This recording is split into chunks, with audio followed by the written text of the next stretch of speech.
Ladies and gentlemen, welcome to another episode of the Wrestling is Cool podcast, the coolest wrestling podcast on the planet. I'm Santi, that's Sancho. We're off the backs of one of the greatest scripted professional wrestling bouts of all time, Sancho. Jake Paul versus Mike Tyson. But I don't know who struggled more, the viewers, Mike Tyson, or Netflix itself. We're going to be talking about that and so much more on today's episode. Sancho, how are you feeling so far this week about the world of wrestling? Wrestling is in a weird spot in general, but I feel like the magic of Triple H is that he finds a way to put it together like the last 2 weeks before Survivor Series. And that's where we are. You know, I feel like we're in a strange place, but I think Papa H will put it all together, right? We have all these questions. We're like, why is this happening? Why do they do this? These decisions are strange. But then when it comes down to Survivor Series, we can be like, Papa H, always trust, let him cook. All right, so here's kind of where I'm at, all right? I feel like in terms of a PLE build, this is the most that I've ever bitched at. Like, why is this happening? Why would you do that? That doesn't make any sense. Why do you like Adam Sandler? Best Adam Sandler movie, quick, go.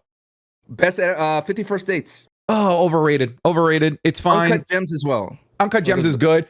Here's the thing. I like 51st Dates. I think it's a tad bit overrated is all. I'm a Happy Madison Productions guy, so I do like, those comedies. I do like my Happy Gilmores, etc.'s. Okay, non-Adam Sandler Happy Madison production movie, Grandma's Boy. Ooh. Is it? Wait, how is that? Is that not Adam Sandler?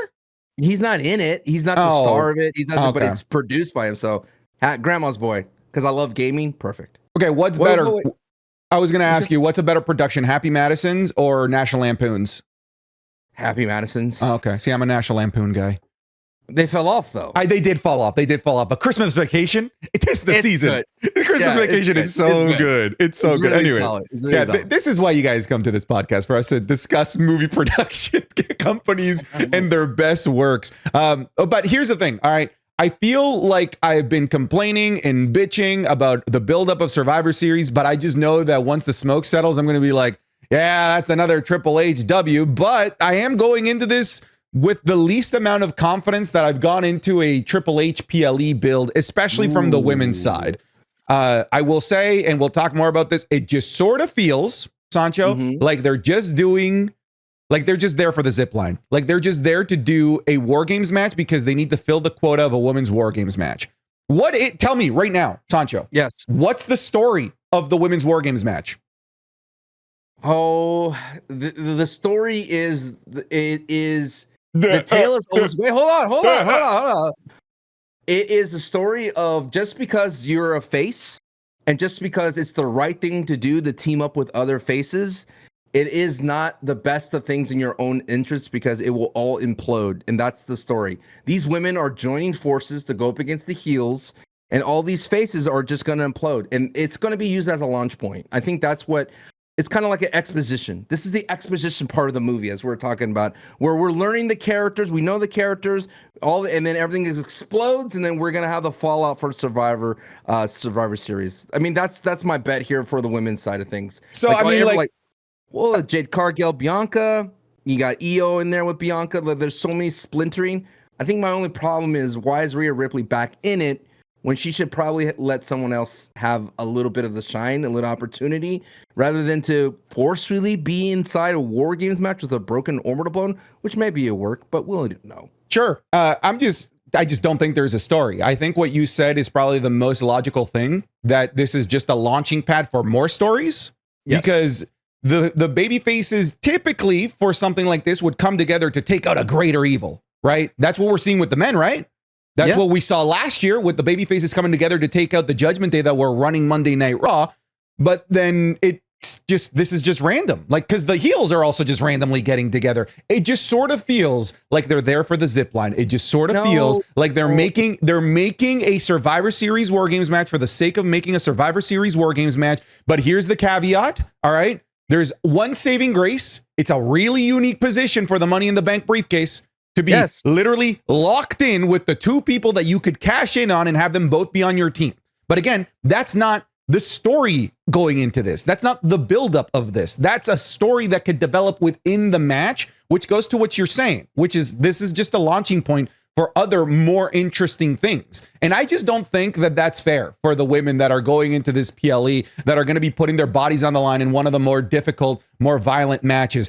Another point that I will add is that this is, I promise you, I'm willing to co-sign this. This is going to be better than the men's. It's going to be better than the men's. It's going to be better than the men's. It's going to be a given. I think what would make the save the men's is I have a prediction later. We're going to go through that because this is a safe place. But to continue talking about the women, I think that adding Rhea, I know that I feel maybe the WWE were like, hey, we need to add Rhea to add story, to add stakes, because this is going to be, maybe it was supposed to be Team Rhea versus Team Liv. Like that's supposed to be the onset of this entire War Games. But when Rhea being hurt, they had to put everything on the side, let Jade and Bianca kind of build it up. And that didn't really work out that well. It seems very disjointed. But I think at the end of the day, Triple H is that GPS, and we are here. They wanted to have a Team Rhea Ripley situation versus Team Liv. Ultimately, what's going to happen is Rhea's going to be the last one in. Liv's going to be the last one in on both sides. Oh, it's War Games. Oh, you're talking about them coming in. They're going to be the last ones in the cage, right? Okay. Yeah. I mean, that is the case. I am confused at the return of Rhea Ripley, if I'm being honest with you. Like, here's like how I can place it for you on a table for you to recognize, like, this really doesn't make any sense. I'm happy Rhea is back, and Rhea does add a lot to this match. Rhea Ripley. Undashing, technically. Undashing. Yeah. My problem is why write her off to have her miraculous medical marvel of a comeback happen on a pre-taped show? Why do the write-off in the first place? Just let her be part of the buildup. And she needed to be part of the buildup because it just sort of feels like now they're shoehorning her in last second. And had she been part of the buildup, had she been the one to gather the Avengers together, that would have been a bit more believable. Then you could have actually told the story, a believable story of the babyface Rhea Ripley bringing people together to take on this collective group of heels. But it just sort of feels like these women came together by happenstance. And I got that, but we're here now, man. You're kind of, you're nerding out over the details. I've been saying that. I haven't felt like more of a gross, toxic wrestling internet gremlin than in the build up to this, because I've not complained so much, and I hate complaining. I really do. Yeah. I feel that way with Bayley and the United States champion, which we'll get into that more later, but I feel that way too. It's not a fun position to be, but I think when it comes down to War Games, it's a matter of, hey, it's going to be carnage in a cage. What women can have that carnage in a cage? Oh, Io Sky gonna jump off the thing. Io Sky in a trash can jumps off the cage. We got Tiffany Stratton, beautiful moonsault off top of the cage, right? There's so many factors. Jade Cargill, Bianca, big heavy powerhouse, are gonna be able to throw women around. We have Nia Jax, another big formidable person. Liv Morgan, Raquel. It's going to be a car crash, dude. And I think it's fun to have that car crash for the women. I mean, if the men could get a pass for sometimes cobbling something together, why not have them for the women? It kind of reminds me of the Justice League and the League of the Nations type of vibe. The evil, like, 1 week they're going to go and put all these villains together, rogue of galleries like Batman. You're like, all right, I guess we're going to have Penguin and Poison Ivy together. Let's just see where it all shakes out, man. This is Scooby-Doo teaming up with the Harlem Globetrotters. Let's let it all. Just a one-off. Are you telling me you complain less from Crown Jewel to this? Oh no, I definitely complain more to Crown Jewel. So like, I've been on an entire month of complaining, bro. You have, and I don't like this about me. I don't like this about me at all. Is Santi? Are you like Gunther right now? You're just questioning yourself. you have doubts. It does feel that way. You know what it was? The Crown Jewel belt that created so much doubt. Like, why is Triple H doing this? Why are we having? That was the first kind of shot across the bow. Santi, that day you started to have doubt. Let me look into your eyes. What do I see? I see a man full of doubt. And new glasses. Are those like rhinestone underneath? No, they're like Bubba Ray Dudley camo. Oh, wow. Out there hunting out there in Canada, aren't you, there, brother? Get the tables. Looking for the good old moose knuckle, huh? Stop it. Look, I'm gonna enjoy Survivor Series. It's gonna be a fun show. I hope. Look, and take this with a grain of salt. I hope there's a surprise. I know they can't match the surprises of last year. I'm not expecting that. CM Punk, it is impossible. That was the surprise of the goddamn century, the return of CM Punk. You cannot follow that up. But I just don't feel like you can waltz through what's supposed to be a big four PLE and not really deliver a needle mover of a return, of a surprise, of a shock, of a turn. Something big needs to happen here. I think for the women, I think that one's a simple one. It's Tiffany Stratton cashing in. This is it, right? And winning? Yes. Oh my goodness. Yes. And this isn't my feedback, all right, even though I believe it, and I just don't want people to think that I'm complaining about everything. Some people might be saying that Tiffany Stratton is starting to look like a buffoon like Damian Priest with her failed cash-ins. They're getting ridiculous. They're getting silly. Come on. They're getting a little out of hand with how illogical her decision-making is. This has to be it. You have to cash in here. Should they limit the amount of times you kind of show up with it to try to cash in? Like you get 3 and that's it? Yeah, but then like what counts as a showing up to cash in? Is it showing up with a briefcase on the side? You know how it is. The full on running to the ring. That's hey, you sprinted to the ring. That's one attempt. That counts. No, that was a light jog at best. No, it always cracks me up because it's all the same, right? Can you imagine being in Gorilla and like, go. You have to run with the briefcase, full sprint. Dude, I would gas myself out. Well, bro, that's what Judgment Day did to Damian Priest in the backstage segment that they showed of him like getting ready to cash in, and they go. That was a cool moment. I like when WWE catches those additional moments backstage, because the catching of the Judgment Day celebration after Damian cashed in, before he cashed in, it was a cool moment. You think at that point that Judgment Day knew that they were going to be broken up? I doubt it. Because it kind of felt like their last time together. And it kind of was, because Rhea Ripley would vacate the title because of injury. I don't know. Maybe they did know. Because remember, they all celebrated on top of the ramp. Like that's true. Face like baby faces. Yeah. Hey, you know what? I figured out the source of your grumpiness. Tell me. Is it because you got banned on TikTok again? I didn't get banned on TikTok again. Dang, you lost one page though. I lost one page. Yeah, I lost one page. You're like the guy like Monty Python. It's just a flesh wound. It's just the flesh wound. I'm still bouncing around as a nub. That's what it feels like right now. It just feels like, for me, as someone who's been posting content quickly, it's like it just feels different. It's not the same. Like I was telling the con man, this is like it was always fun to see everyone's reaction in one place. And now that we're kind of forced to go back into our Instagram or IGs, it feels so different. It's like we're all separated again. That was the fun about going into the TikTok, but we always will survive. And like the Survivor Series, who is Tiffy crashing in on? It has to be Nia, right? I would assume Nia is the only one that makes sense, especially now that Rhea is back, setting up Rhea versus Liv Morgan, which I wouldn't be surprised if instead of the Royal Rumble or Raw on Netflix, they do it Saturday night's main event. Like Saturday night's main event, and maybe for those that are outside of the United States, you need to let me lay it down for you. This is going to be on prime time United States television. This Network is going television. Yes. This has the potential to be in front of 20 million eyeballs, way more than Monday Night Raw or SmackDown can do. So this is a huge opportunity for WWE to, as they say, flaunt their stuff, get, cast a wide net and create a bunch of new wrestling fans or recapture lapsed wrestling fans. So there's some people that believe Saturday night's main event is just a flashy house show. I don't think so. I think that they're going to come out with guns a-blazing with their best possible product, because they're going to be in front of the most eyeballs that they've been in front of for a really, really long time. When you say that, I think of two names: Brock Lesnar, Bill Goldberg. I'm more willing to agree on Brock Lesnar because of the mainstream appeal and in front of how much of a mainstream audience they're going to be in front of. Yep. Bud Goldberg could be that guy that helps bring in lapsed wrestling fans that are like, I remember that guy from Ready to Rumble.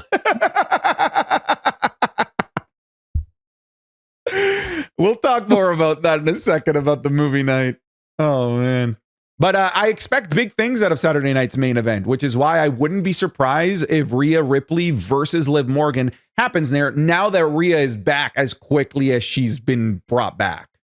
What would make Tiffany Stratton's cash-in intense, and I don't even know the Money in the Bank rules in general, but would it make it intense if she made it a triple threat with all, like if she cashed in during War Games, and that means anybody could win? Like, wouldn't that be...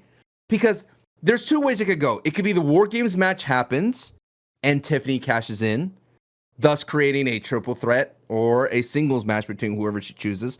Because that's where it gets complicated. Because now the announcer has to go, Tiffany Stratton is cashing it in on Nia Jax, right? And then the women have to clear out. And then now they're watching these two women go at it in the cage. Or it happens during War Games. So what does that mean? That's what I want to see. You know, right? Because that is the most unique situation. That she jumps the gun early as a rookie because she's still green, and she cashes in early.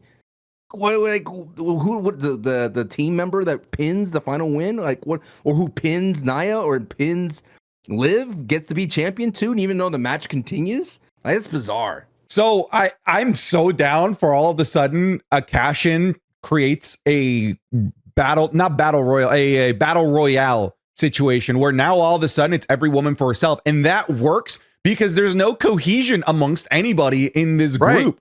Right. The only one that has cohesion would be Liv and Raquel, in Bianca and Jade. But then that's interesting because we're waiting for that to eventually break up and create chaos. And this could create that chaos. So I really like the idea of her cashing in mid-match because it creates those what ifs that we haven't had with the briefcase for a really, really long time. Because there's no what ifs left. What if you cash in the middle of a Royal Rumble would be like the only other kind of funky one that you could have.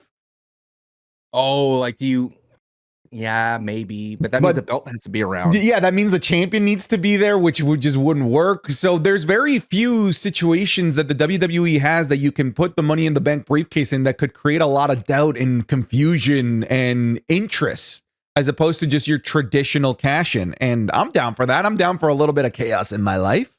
I bet you Tiffany Stratton doesn't walk in with the briefcase and it's like underneath the ring, because that'd be a sick reveal. Like all of a sudden she gets eliminated. Like she has to go out. I think because how does War Games work technically? You keep getting pinned, right? Or is it the first pin? It's first pin wins. It's first pin after everyone is in. A lot of people think that it's elimination style like Survivor Series. It's not. It's one pin wins, but the pins don't start. You cannot pin or submit anybody until everybody's in. Exactly, until everybody's in, which is why these matches tend to be about 40 to 50 minutes. Oh my jeez. Yeah. It is a journey, because I know in 2K you have the ability to make it elimination. Okay. I mean, that'd be interesting, an elimination War Games, but then all of a sudden it becomes unnecessary to have 2 rings and 2 cages when you're down to 1v1. It eats up a lot of footprint. Now we talked about the women's. Let's talk about the men's side. Sure. About the men's. Is this a safe place? Oh, okay. Go ahead. There's 2 things that are going to happen here. And now we know that the 5th man is Bronson Reed on Solo Sikoa. And most likely the 5th man is Seth Rollins. Ugh. Do you think that the WWE is swerving us where it's going to be set that, but Seth and Bronson don't make it to the War Games? Like they were supposed to be the 5th man, but for some reason they get in a fight, or one of them gets taken out, or maybe the Bloodline take out Seth, and then the OG Bloodline, who, yeah, sure, they're faces, but they have heel tendencies, take out Bronson Reed. So now both of the 5th guys are out, and it's back to a 4v4. Like, is this a big mirage oasis where to open up the door for a new Bloodline member to be introduced as a 5th man at Survivor Series, and to open up the door for The Rock to show up as a 5th man? Or is it just 2 + 2 = 4, Bronson and Seth are in? Oh, buddy, how many times have we gone through there's no way that they're going to go with the really obvious option, and then they do like every single freaking time? I know. It's just gonna be cool. I mean, I'm fine with it, but it's just gonna be Seth and Bronson. It's just they're not gonna overcomplicate this. It's just gonna be Seth and Bronson. And if brother, is this a safe place? Yes, of course. If Seth joins Roman Reigns in the Bloodline because that Solo guy, he looked at me funny, he smiled at me, and then I got distracted and lost to Bronson Reed. Now I'm gonna put aside my generational 10-year beef with Roman Reigns to join his team at at Wargames. That would be colossally stupid. Can we agree on that? It will ruin the magic of WrestleMania 40 for me. Like, are we going to have to put WrestleMania 40 in its own realm, in its own sacrilege place, where if anything happens from there, it doesn't affect this timeline? Because if Seth joins and shakes hands with Roman after the things that The Rock did and Roman did by whooping him with the belt, by literally Roman saying, when a Netflix negotiation happens, they don't care about you as a champion. No one talks about you, Seth Rollins. You're just second fiddle. For literally tearing his knee to oblivion to sacrifice himself for Cody Rhodes to finish his story against Roman Reigns, who was billed as a Thanos-level threat, and The Rock, to throw all that away for a War Games match against Solo Sikoa, who is a budding threat because he looked at him funny. That's what it was, bro. Solo didn't even interfere in the match, so you can't. There's no way that this is the catalyst. This can't be the smoking gun.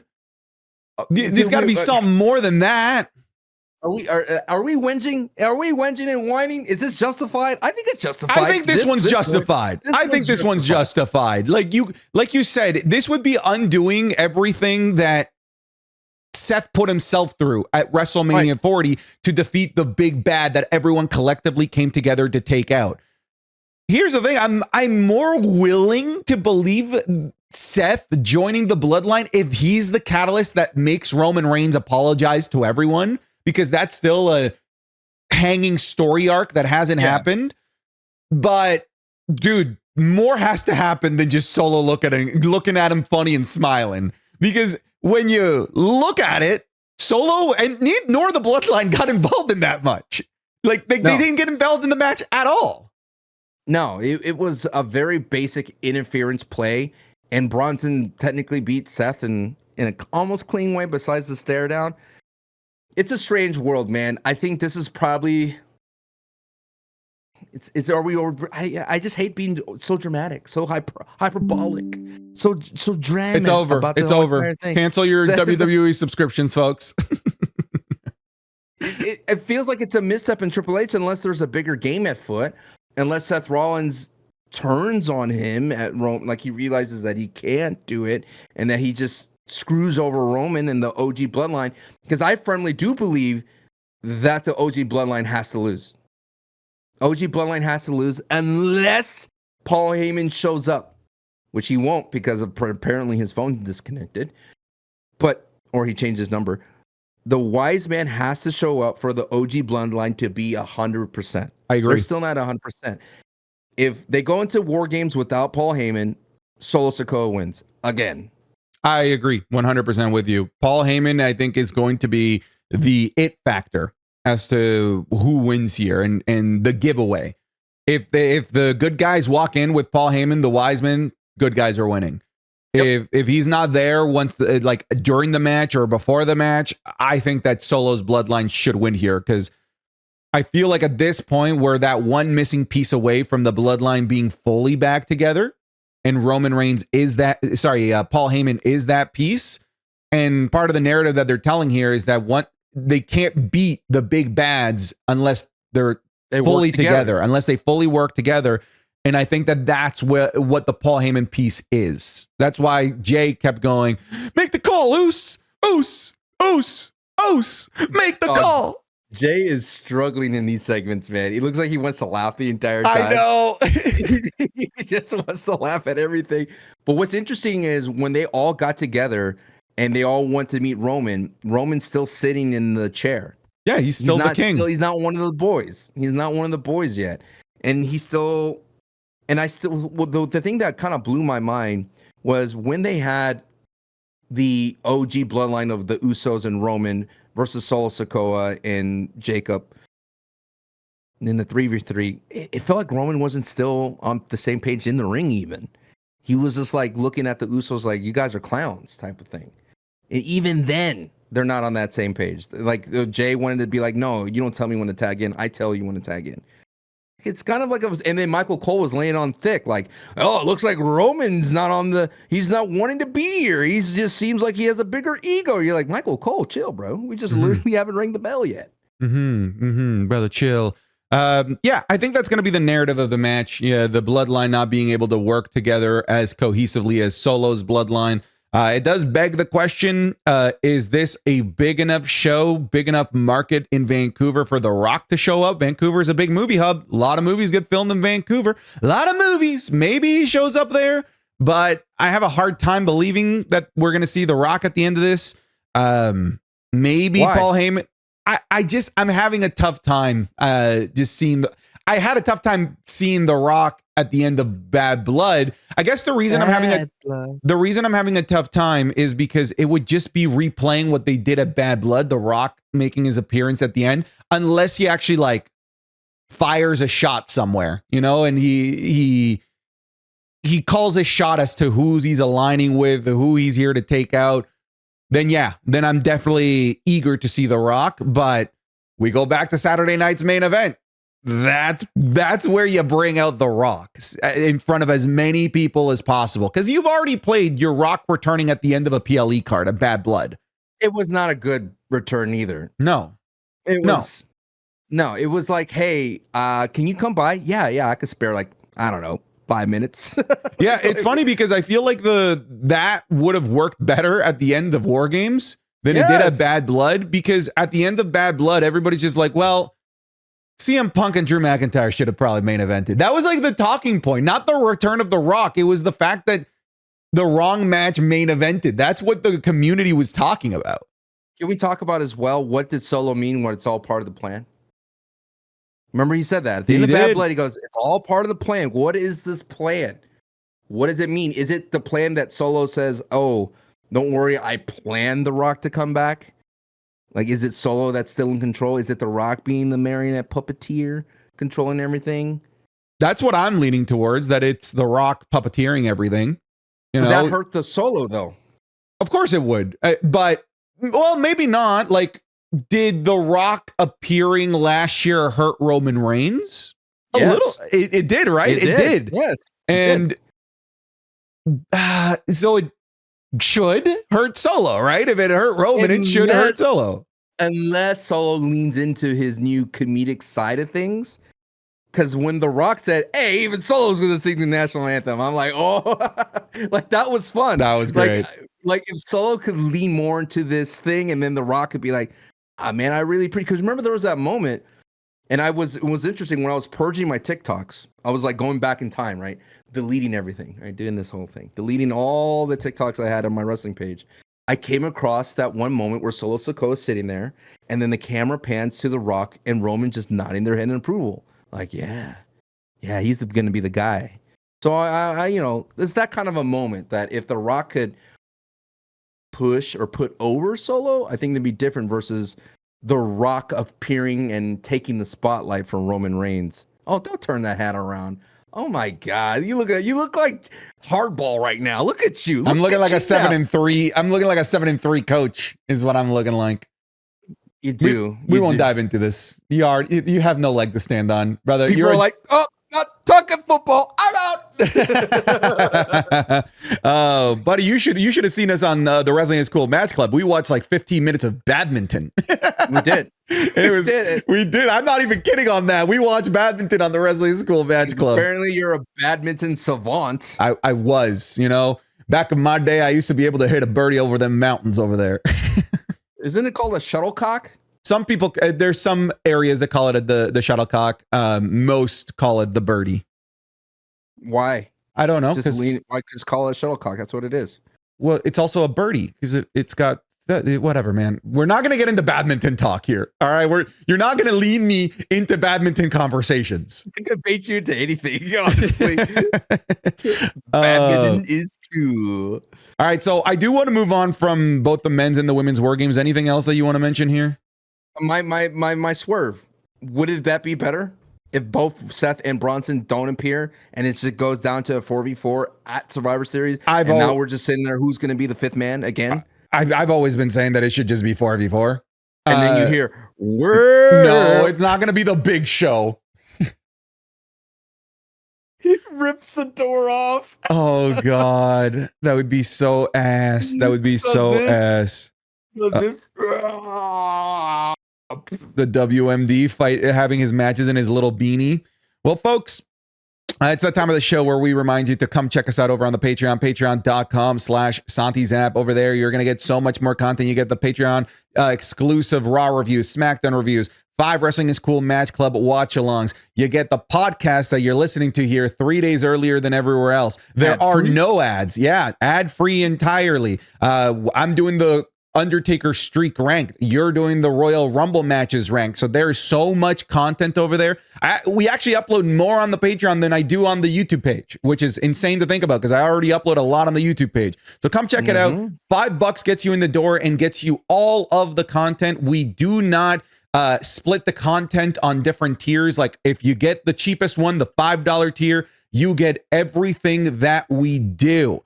If you are willing to sign up at the $15 tier or maybe make the switch, maybe you're considering going from 5 to 15, let me sell you on it for a second, because now not only do the $15 patrons get their names read at the end of the podcast as our producers of the show, that's still a thing, but now we have a $15 tier exclusive Discord page where you can submit your memes for future Patreon videos that we're going to do together, reacting to those memes, where you can submit your hot takes, where Sancho and I are going to give you your thoughts, give you our thoughts on those hot takes. Thoughts. Yeah, pretty much. Yes. Wow, that was a really confusing sentence. But the big one is, of course, our movie night. We just did a movie night on Ready to Rumble. What a god-awful, terrible wrestling movie. But we had a whole bunch of you joining us for that watch-along. We're also going to allow the $15 patrons to vote on which movie we watch next for the movie watch-along. But it was a lot of fun. So the $5 tier is all content. You get all of the content. The $15 tier, you of course get all the content, but then you get the community aspect as well. So the way that I've been explaining it, the 5 is the content tier, 15 is the community tier and the producer tier. Just kind of pick what you want. Either way, I think that you're going to find something that you love on both. What was my favorite thing is the Discord is 24/7, and during other events, the Discord's active. Oh, it's like popping. The Jake Paul and the Tyson fight, which we kind of talked about at the very beginning, but let's lean into that.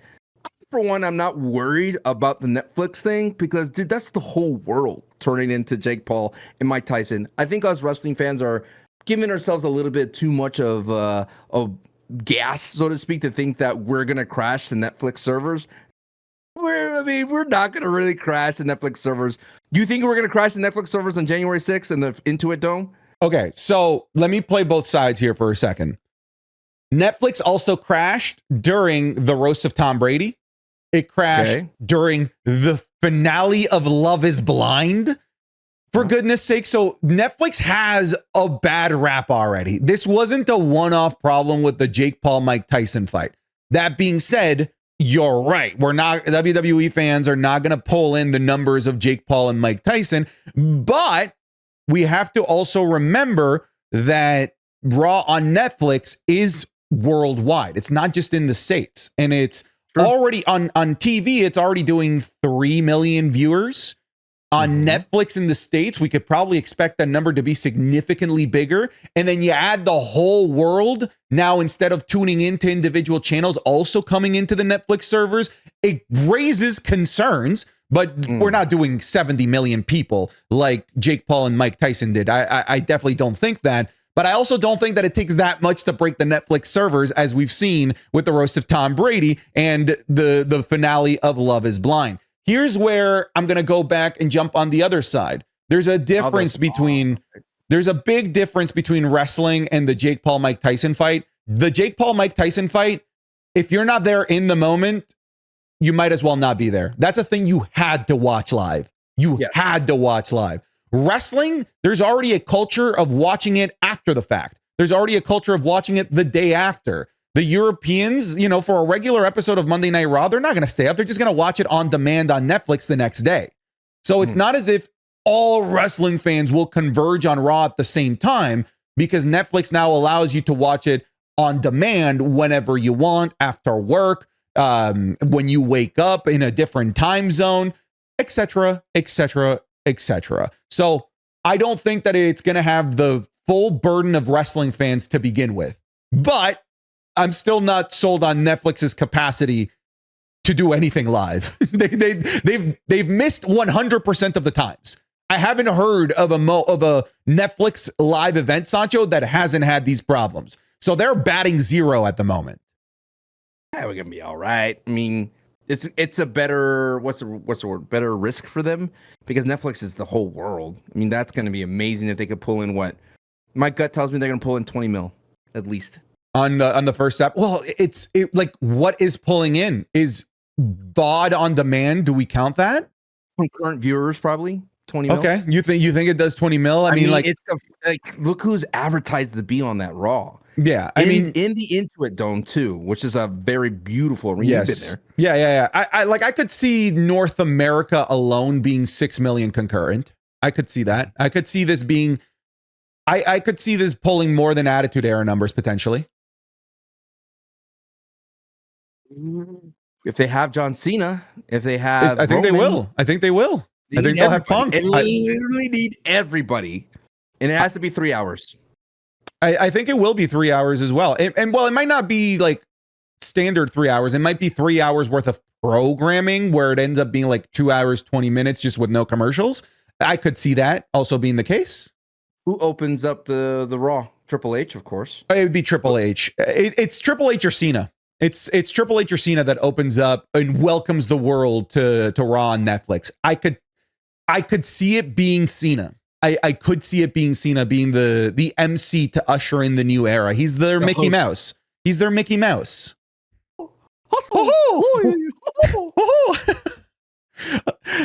I'm not. I was gonna keep doing more Mickey Mouse voices. I'm gonna stop. I gotta remember there's people that are audio only listeners, probably in their car. They don't want to listen to us do Mickey Mouse impressions.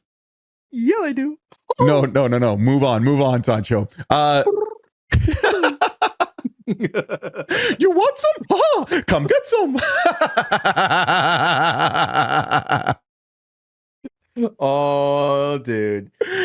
This is it, dude. This is your last year with your boy, brother. I know, man. Oh, imagine if they retired Mickey Mouse. This is what the equivalent it is, dude. Well, didn't Mickey Mouse, isn't he public domain now? No, the Disney lawyers always find a way to keep them in their world. I thought they made like Mickey.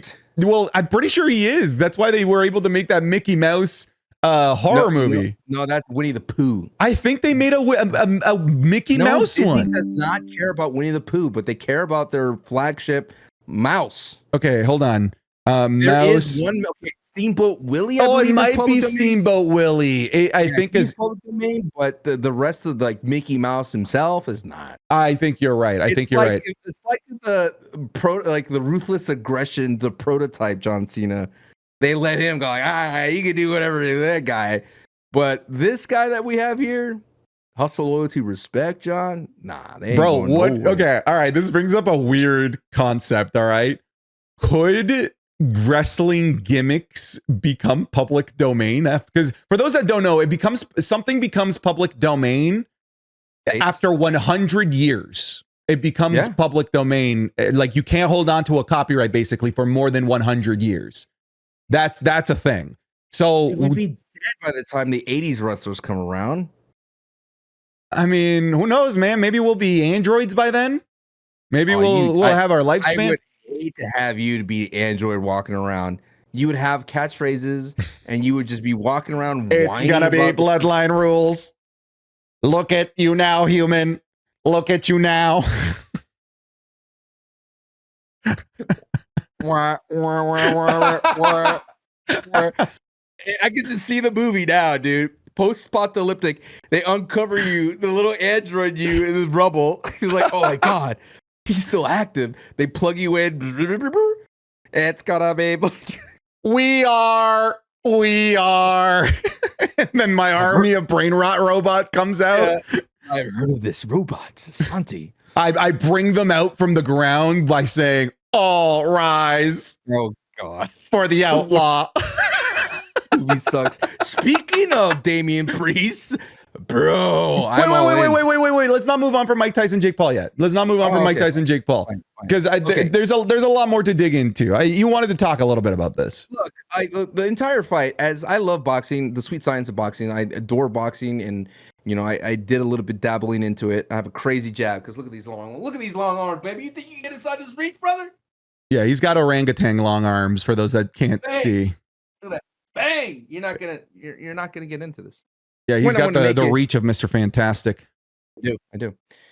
The main thing about it is it just shows you that even if boxing is scripted, non-scripted, when it comes to being a scripted type of event where they have rules and whatever, it's not better than scripted pro wrestling. You know what I mean? It's not Rock and Hogan, because that's what everybody wanted. Everybody wanted a Hogan moment out of Mike Tyson where he could turn back the time and just hulk up for a second and get inside Jake Paul and just hit him, boom, boom, boom. That's what they wanted.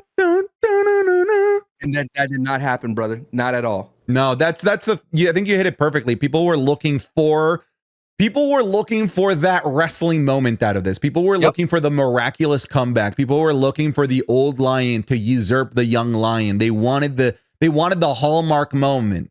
But in the real world, those things don't happen. In the real world, a 27-year-old dude that boxes every day with his own gym that weighs 250 pounds is going to beat the living crap out of a guy that hasn't boxed professionally in 20 years. And that 20 years, he was already bad in the 20 years ago. He was already losing back-to-back bouts. 20 years ago, Mike Tyson was already bad. All right. So we were all looking for Mike Tyson from 30 years ago. That's what we wanted.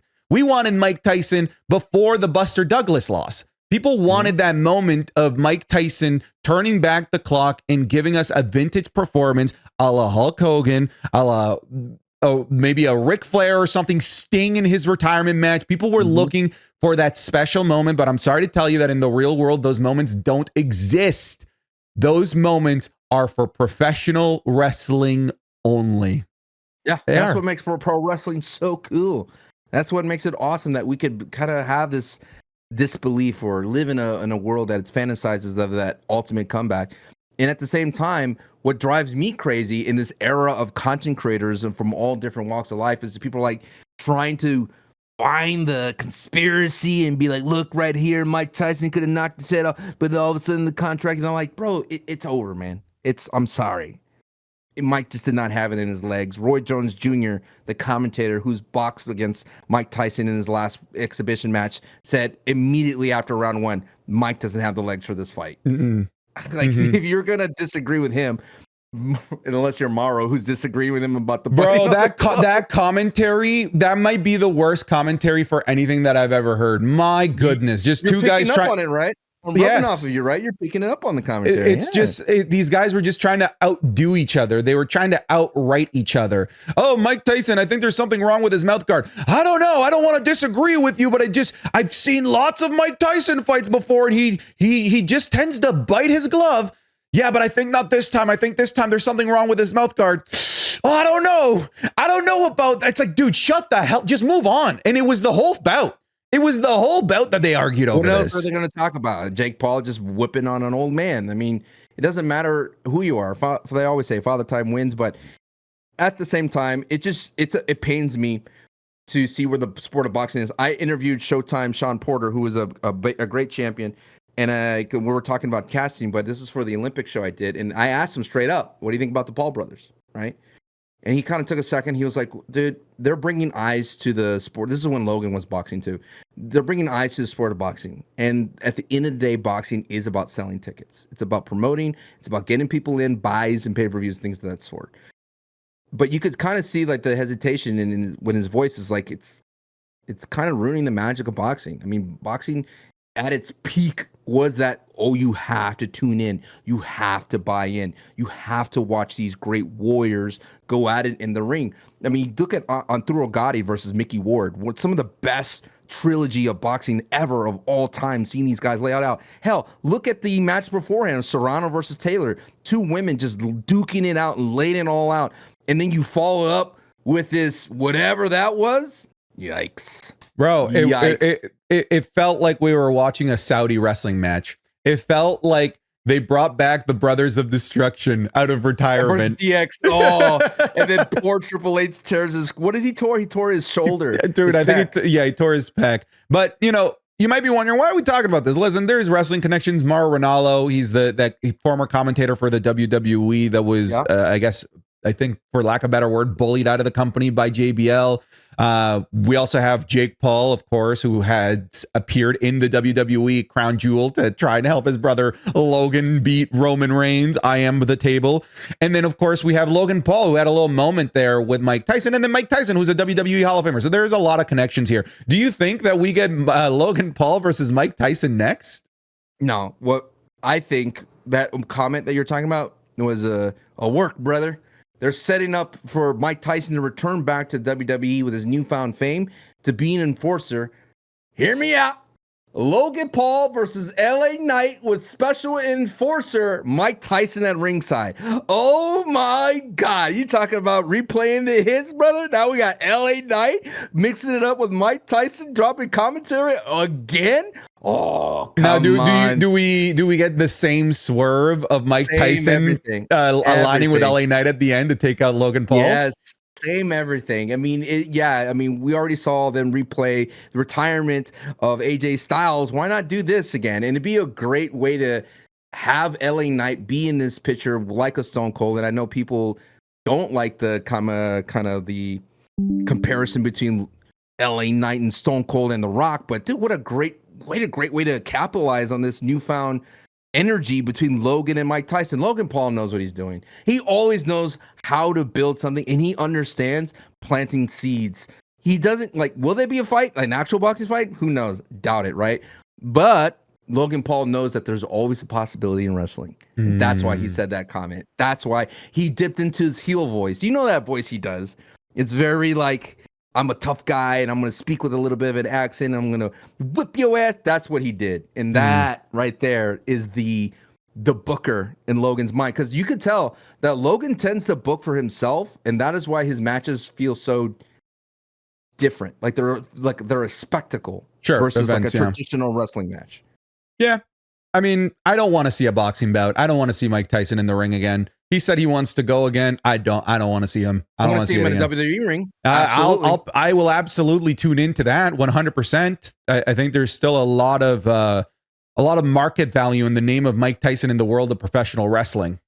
What if they did it the opposite way, where LA Knight brought in Mike Tyson to be his enforcer, and he swerves and turns on LA Knight to side with Logan Paul? I mean, it would play into Logan Paul disrespecting him. So sure, why not? That'd be interesting. But then what's the end play for LA Knight? How does he get his back? Well, Logan Paul becomes champion, and then LA Knight has to face him again. It creates as much as I love Nakamura, Nakamura did return, the wandering samurai, the guy, the Ronin, the man with no clansman, the man with no master, the guy who has no ties to society. It feels like. It's good. The homeless man. It's the big feud is LA Knight and Logan Paul, because Logan's been missing for a long time. Yeah, let's talk about Nakamura. Is this anything? Are you convinced that? Oh, I knew you were going to say that. I had a feeling you were going to come in with that. I'm excited that Nakamura is back because I really do like Nakamura, but it just sort of feels like he's coming back to an opponent that he can't beat.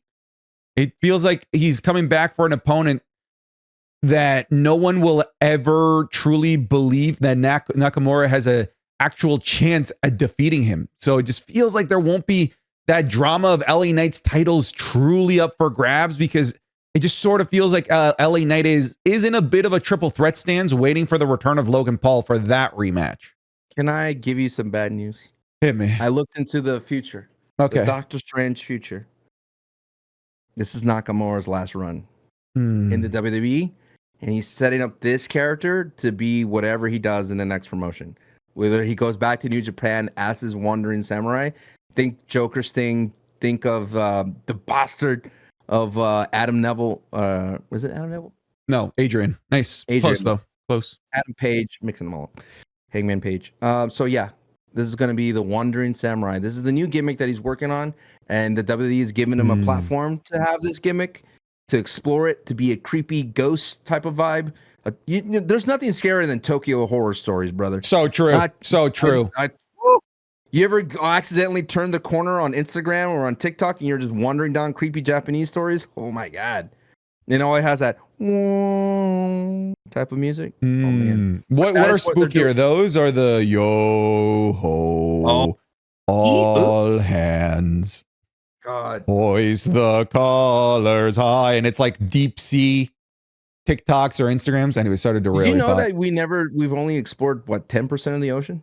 Hey, dude, it's freaky. They're saying that aliens are from the ocean. It is vast. What if that is where parts unknowns are? Oh, they've been aquatic creatures this whole time. Would you buy a supernatural gimmick if he came from the deep sea? No. Come on, dude. No, come on. bro. He was like drenched and he had seaweed and he just walked out. You've been watching a lot of Taker Deadman gimmick. Come on, bro. Drenched out. That's so garbage like early 90s. No. Come on, dude. What if he was like a seaman, dude, and he had a I know what you did last summer hat. Okay, fisherman. No. Come on. No, I do like I know how look. You cynical wrestling bitch. Come on. Man. I am. I've turned into that because of Triple H ever since Crown Jewel. That's what I am now. I'm an angry Mark. It would be sick, dude. And he spoke an old man voice. And he had it. Oh man, dude, I'd be all about it, dude. And he had a siren as his. Oh, stop! Come on. Would that be his Deaf Rebel entrance? Just the foghorn. The foghorn. Nakamura though, keep going. You were thinking that this is his final run. It's his final run. Okay. They're platforming they're doing him a solid. They're gonna platform his character to get people eyes on him, and he's gonna flourish somewhere else with it. So you agree with me that he just doesn't feel like a threat to LA Knight? He's going to be a threat to LA Knight, and it's going to be a supernatural threat, a spooky threat, because LA Knight's not going to be able to do anything against him. We're going to see like a supernatural Nakamura that is unbeatable in a sense of like you can't hurt him. So it could be, and this is very experimental, right?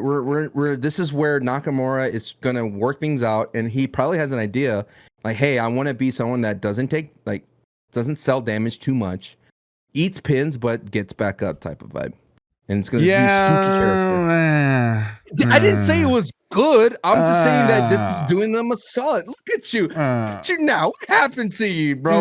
I put on the glasses and I turned into this. Oh my God. What happened to you, man? I thought you were enjoying the old school wrestling of seeing Giant Gonzalez with his pew bodysuit. I thought you'd be enjoying that ride. Oh, folks, if you don't know what he's talking about, that's the current Taker match that we're on. You know he was an Argentinian basketball player? I mean, I believe it. They kept talking about how he was 8 foot tall, but the dude had the coordination of absolutely nothing. Man, what a bad match. Okay, quick recap, Sancho, of that match. For those that are listening, Giant Gonzalez knocked out The Undertaker with a rag full of chloroform. And Harvey Whipple. Yep, and the ref didn't call a disqualification for the chloroform rag. He called the disqualification because he wouldn't let go of the chloroform rag for more than 5 seconds. So chloroform, chloroform legal in the WWE, folks, but for less than 5 seconds. You got to respect the referee's 5 count, folks. You got to respect the referee's 5 count, but you can use the chloroform. Who knows what other drugs apparently now you can use in the world of WWE? I don't know. Could I inject a wrestler with heroin and then I'm good? You're out. But I did it in less than 5 seconds. Modern referees are just as worse. Oh my God, there's commotion on the outside. Let me turn my back. Whoa, what? I've turned back and what? Oh, no way. Dominic stuck in the cage. Oh, here comes Raquel. Oh, wait a minute. What happened here? Hey, I'm walking here. It's hard. Okay, it's hard to be a referee.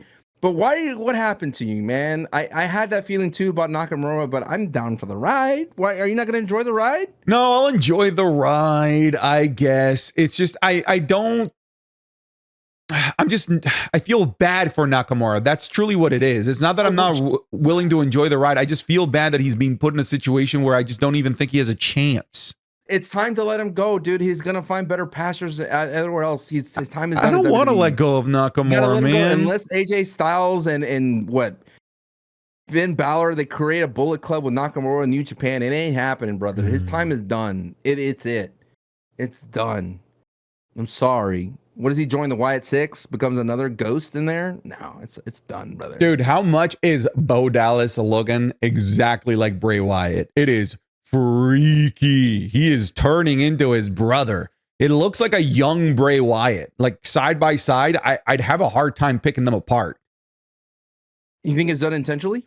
I think so. I mean, I would assume so as well. I almost think that this is the look that he should wrestle in, not in the mask, not in the white dreads, not in the Uncle Howdy look. Like that's the deranged look I want to see. I want to see a disheveled version of Bo Dallas, because we've seen Bo Dallas in the back talking to Adam Pearce and he's like well groomed and stuff. But this, like, I guess like Louisiana Bog, which is what Bray Wyatt originally was, this Louisiana Bog looking Bo Dallas, I'm far more scared of, far more interested in, and seems way more sinister than with his mask. Is it sinister to you? I think it's kind of sad. I mean, it's a way for Bo Dallas to deal with trauma of losing his brother by becoming his brother. It's sure. Much of a more I mean, deeper path. Interpretations can be interpreted. Sure. That's my interpretation. Yeah, but then when somebody uses their own personal depression and sadness to fuel violence, that's also super scary. My hope is they need to figure out a different vehicle. And in terms of his promos, because I enjoyed when he walked out as Uncle Howdy and cut a promo on the ramp. And I think it's the 3-hour Raw that's hurting that, but he can't go out there with his long entrance and then cut a promo. Because his video vignettes, I tune out because it's just okay. So it's not a bad. Yeah, we're on opposite ends. I think that the video vignettes work more for me than his in-person promos. If he said that in person to the Miz or anything, it's scarier that you're being threatening in front of someone's face. Sure, and I think that does play in what you're saying. The lack of 3-hour Raws. I think we're just in general, we're getting a lot more vignettes than we're used to. Way more. We saw one with Dakota Kai. We saw one with Lyra Valkyria. We just saw one as well with the Miz and Karrion Kross, which was great. Which was great. Who's in it? The Miz. And who else? Karrion Kross. You want to just take it away? No. Okay. I mean, your words carry so much weight. I just thought this was going to be a Sancho moment where you were going to start. No. I'm just happy to see that you cannot fully enjoy it. You could just analytically say it's great rather than being passionate about it. It's not the same. I'm not getting into this. I'm not baiting you. I'm just simply telling you. Why can't I enjoy it then? Because you're not allowed. There it is. There it is. There it is. Every single episode, it comes down to this. It was a different train than the New Day train. I am 100% allowed to enjoy it. The segment was great, though. The segment was great. It doesn't feel like you are allowed to, because it feels like right when you start going, and I know you look down at your chat, bam, not allowed, dude. It's like from head to toe, my chat saying not allowed. It's so stupid. It's so annoying. You have the biggest smile on your face, like, oh, wait a minute, am I liking this? And not allowed. But no, I think what's cool about the vignettes is that it does allow some people to excel in that medium of an act, like the camera being right here, the audience being so intimate, like the Miz, because that's what makes Miz so interesting. Because I love this Johnny Cage type delusional Hollywood superstar. Maybe we bring back the Marine. Maybe I get to work with Scorsese. yeah, Quentin Tarantino's final film. And then you pair that with Karrion Kross, who is demented in his own way, who drops like very flowery language, and he could be intense. It's a great pairing. The mid, like, regardless of what train or how we got there, who's allowed, you're not allowed, all that kind of stuff. No matter how we got there, the Miz and Karrion Kross is quite interesting television. Now, do you want the Miz as part of Final Testament? Like, do you want? And the reason I'm bringing this up, the reason I'm bringing this up is because it seems like they've written out Paul Ellering. In a very graceful way, by the way. Yeah, sure. Taking a bump, that's cool for somebody plus 70 to go out, taking a bump, a mandible claw from one of the most protected characters right now in WWE. Cool way to go out, if that is how he goes out. Right. Could the Miz kind of step in and be that mouthpiece that Paul Ellering, just Authors of Pain, just Paul Ellering wasn't that anymore? Could the Miz be that guy, not only a mouthpiece to help bring and get over the Authors of Pain, but also him being over in his own right and helping the overall Final Testament getting over? Because I think it would also be hilarious if all of a sudden, not only do they have Scarlett as well, but then Maurice comes into this group as well. That'd be fun, dude. That'd be fun. Look at all the fun, man. You're like Squidward looking down at us. Oh, I can have fun. Stop it. You're looking down at us as me and Patrick are having a great time. Dude, that'd be amazing. And I think that's such a cool way of bringing the Authors of Pain back into the picture, is having Miz, who does excel really well by having a subordinate with him. Mm-hmm. Every Miz iteration as a heel, the Miz Dow was amazing because of he had that subordinate where he's just like bossing them around. And imagine him, Alex Riley, and the Authors of Pain around, right? And getting them going and being like, these guys are the best. And he will put them over easily.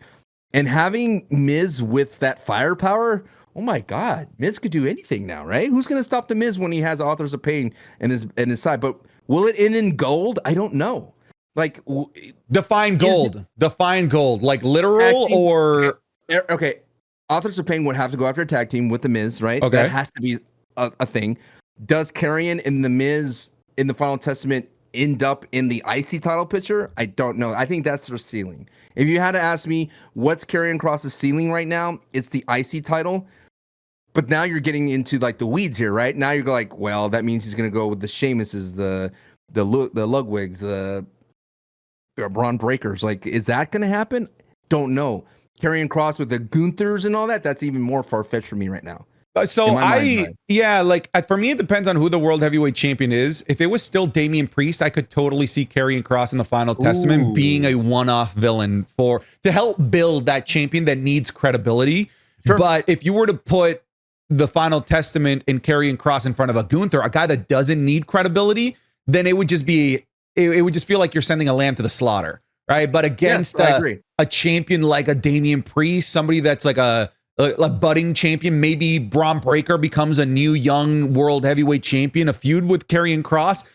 I don't think that Karrion should win that feud or win the title, but they could definitely be used to elevate those champions that need that boost of credibility. Can you imagine Bron Breakker and Karrion Kross with the Final Testament and Bron Breakker just destroying the Authors of Pain to build up how monstrous he is? That'd be so sick. That would be so amazing, sick. Right? It would be so sick. It would remind me of the days of NWO and Goldberg.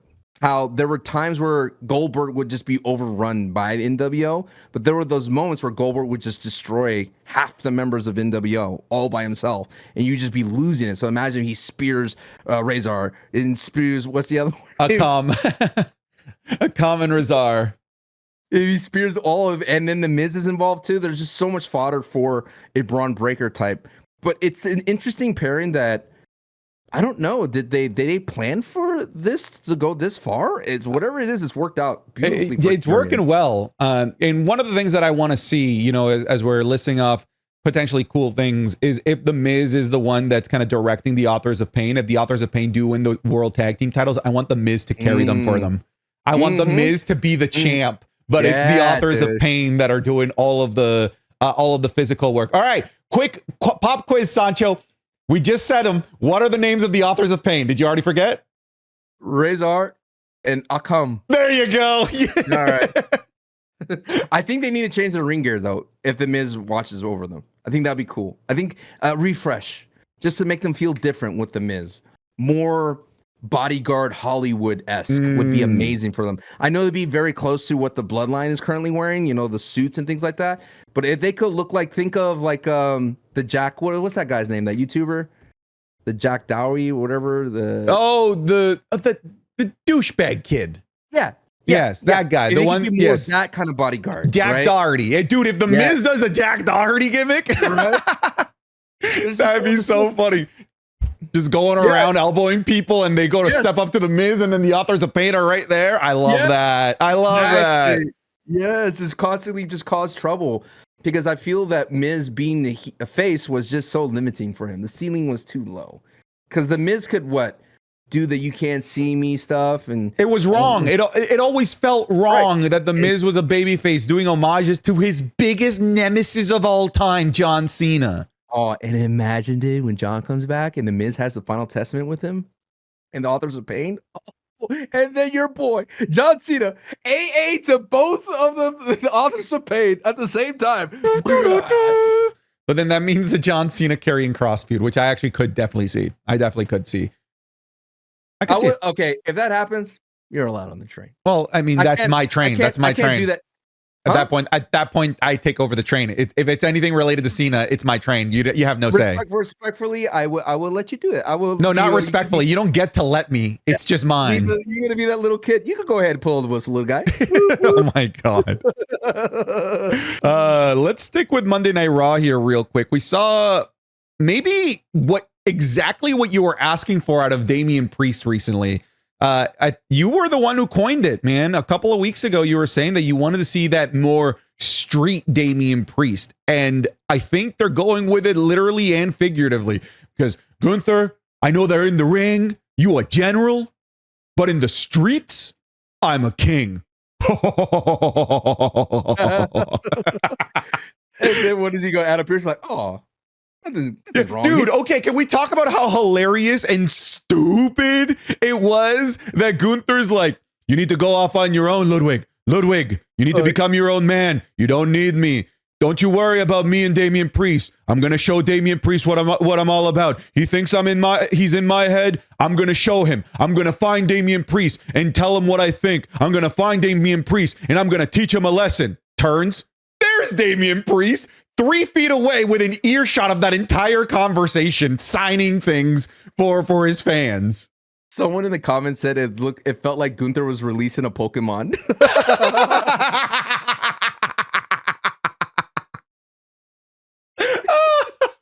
That's so true. Be your own man. Oddish, I don't need you for your cut TM anymore. You can run into the wild now. That did feel like that. Oh my god, so funny. He was releasing a Pokemon.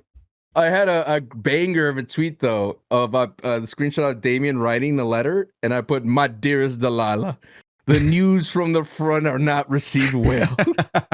Because it looked so awkward, right? It did. And that chair was like the worst gamer chair I've ever seen in my life. That was the crustiest chair I've ever seen ever. Like they literally found it in the garbage of that arena. That's what it felt like. It felt like that chair's some seats of things, bro. Yeah, it's been a part of some moments. Let's just say that. That whole sequence was ridiculous. It was so silly. It's a casualty of pre-tape because you could tell they shot that somewhere else or they shot that later, and it felt so bizarre. But what the best part about it is, I want this Damian. This Damian feels comfortable in it. It's in his wheelhouse. It doesn't feel far-fetched. I believe it. I believe that he's this street king, and I would love him to embrace a street kingpin type vibe. Ice him out, man. Let's lean more into it. Let's have him show up with a sick car. Have him show up with like a truck or something decked out like a Raptor or something. You know what I mean? Like, yes, Santiago Wrestling School. Is this a safe place? Always. You know, you and I like to compare wrestling to comic book universes. And in the comic book universes, there's like levels, right? There's planetary and universal threats, and then there's the street level threats. Do you think maybe we could have that in the level? Yeah. Do you think that we could have that in the world of professional wrestling where you can have a street level threat be a villain that can be a main eventer while all at the same time balancing the final boss and like those people that are more universal threats to the world of professional wrestling. That's how it has been done. Yes. Because he could be Kingpin. I would love him to be a Kingpin guy, but not with I don't need him with a faction. Just be the guy that does like APA, like a modern version of APA. He is a Kingpin for hire, man. He does what's right. He finds what's right and what's wrong. He fixes it all together. You know, that's what this Damian Priest can be. How do we feel about no, I'm good with it. How do we that's what he says. You got a problem, come to me. Yeah, that's his new catchphrase. So do we put that as part of his song? Do you have a problem? Boom, boom, boom, boom. Come to Damian. Dude, imagine if he had a APA door, just like a little door, and he's just sitting there playing like solitaire or something by himself. Well, that was kind of not really Dijak, but like Dijak had his own little office in the back with the dreary light. With where he had like his office where he could write things down. He had his nightstick. That was his office, where I guess he took his jobs for hire or something like that. So it'd be kind of cool. It would be kind of cool. What about Gunther though? How are we feeling about this kicked to the ground ring general? Because he's looking more like the ring bitch these days. Limp Gunther, dude. Limp Gunther, you some blue chew. Yeah. Folks, this episode of No, it's not. I'm just kidding. Maybe one day. And if we do get sponsors, you won't hear them on Patreon. No. I like it. I think it's a much needed layer to his persona. Because how tiring can it be if he just constantly, you could tell that they were struggling to find things for him to latch onto for some of the other, I guess, like Randy Orton. I mean, that was a stretch with Randy. And then even with Damian Priest, just I don't know, we're just calling him street trash, like, I guess. But he knows his highs as a heel. We know that he could be a dominant guy. But it's an interesting story to see a guy regain his Bushido. No, how Gunther got his groove back. That's what we're in now, dude. How is Gunther gonna get his groove back? And it all because of what? Because he loses is like one of his first, like what is it? What kind of stuff? I think Sami Zayn, right? Him getting pinned by Sami, kind of. Sure, that was what damaged his Bushido initially. Yes, the Bushido, the fighting spirit. And then him losing to Cody would be the thing. That makes so much sense. You think that for him to get his groove back, he has to beat Cody? No, I think they're not going to go that deep. I think it's just beat Damian. I think it's just beat Damian to get your groove back. Yeah, that's not the dude. That's not the rebound. They're not gonna, dude. Cody's not gonna lose to Gunther anytime soon. It ain't happening. That doesn't work for Cody, bro. It doesn't work for Cody, brother. It doesn't work for WWE, brother. But what if he beat Cody by hook and crook, and it's like a false confidence? I mean, I'll take that. I mean, here's the thing: like, you can't run that Gunther has lost his Bushido in his confidence for long enough for him to fight Cody again. No, like, I guess so. I guess what you're saying, like, you can't go from nothing to Cody right away. Yeah, it won't work. So I think it's just you beat Damian, you're back in, basically. Would you rather have Damian as champion? I kind of want to see this Kingpin Damian as champion again. I'm interested in this version of Damian as champion. I just think that it's maybe too early to have Gunther lose. Though. I know, but this is the perfect vulnerable Gunther to beat, though. Yeah. Like, this is the time. It's like in the Star Wars Return of the Jedi, the Death Star is being reassembled. This is a perfect time to attack the Death Star with the Ewoks of Endor. Remember that? Wow. Thank you for that reference. No. You don't remember the Ewoks? I remember the Ewoks. Yeah, the little bears. Cute little bears, yeah. And they went in and destroyed Keep going. People are loving this. Yeah. Okay, so in the movie, there is a moon right next to it, and it's the moon of Endor. And then the Empire is building the second Death Star. We talk about rehashing with the WWE, right? The rehashing of stories. This is basically the Star Wars rehashing the Death Star. Is a big success the first time with the New Hope. So they bring back the Death Star. And so these little guys, the little Endor Ewoks, help the resistance, the rebels, destroy the shield base thus allowing Lando Calrissian and the Millennium Falcon to go in there to blow up the Death Star. While Luke Skywalker and Darth Vader are duking it out for the soul of the Force against Emperor Palpatine. And do you remember the new trilogy how they brought back Emperor Palpatine? They actually brought him back in Fortnite.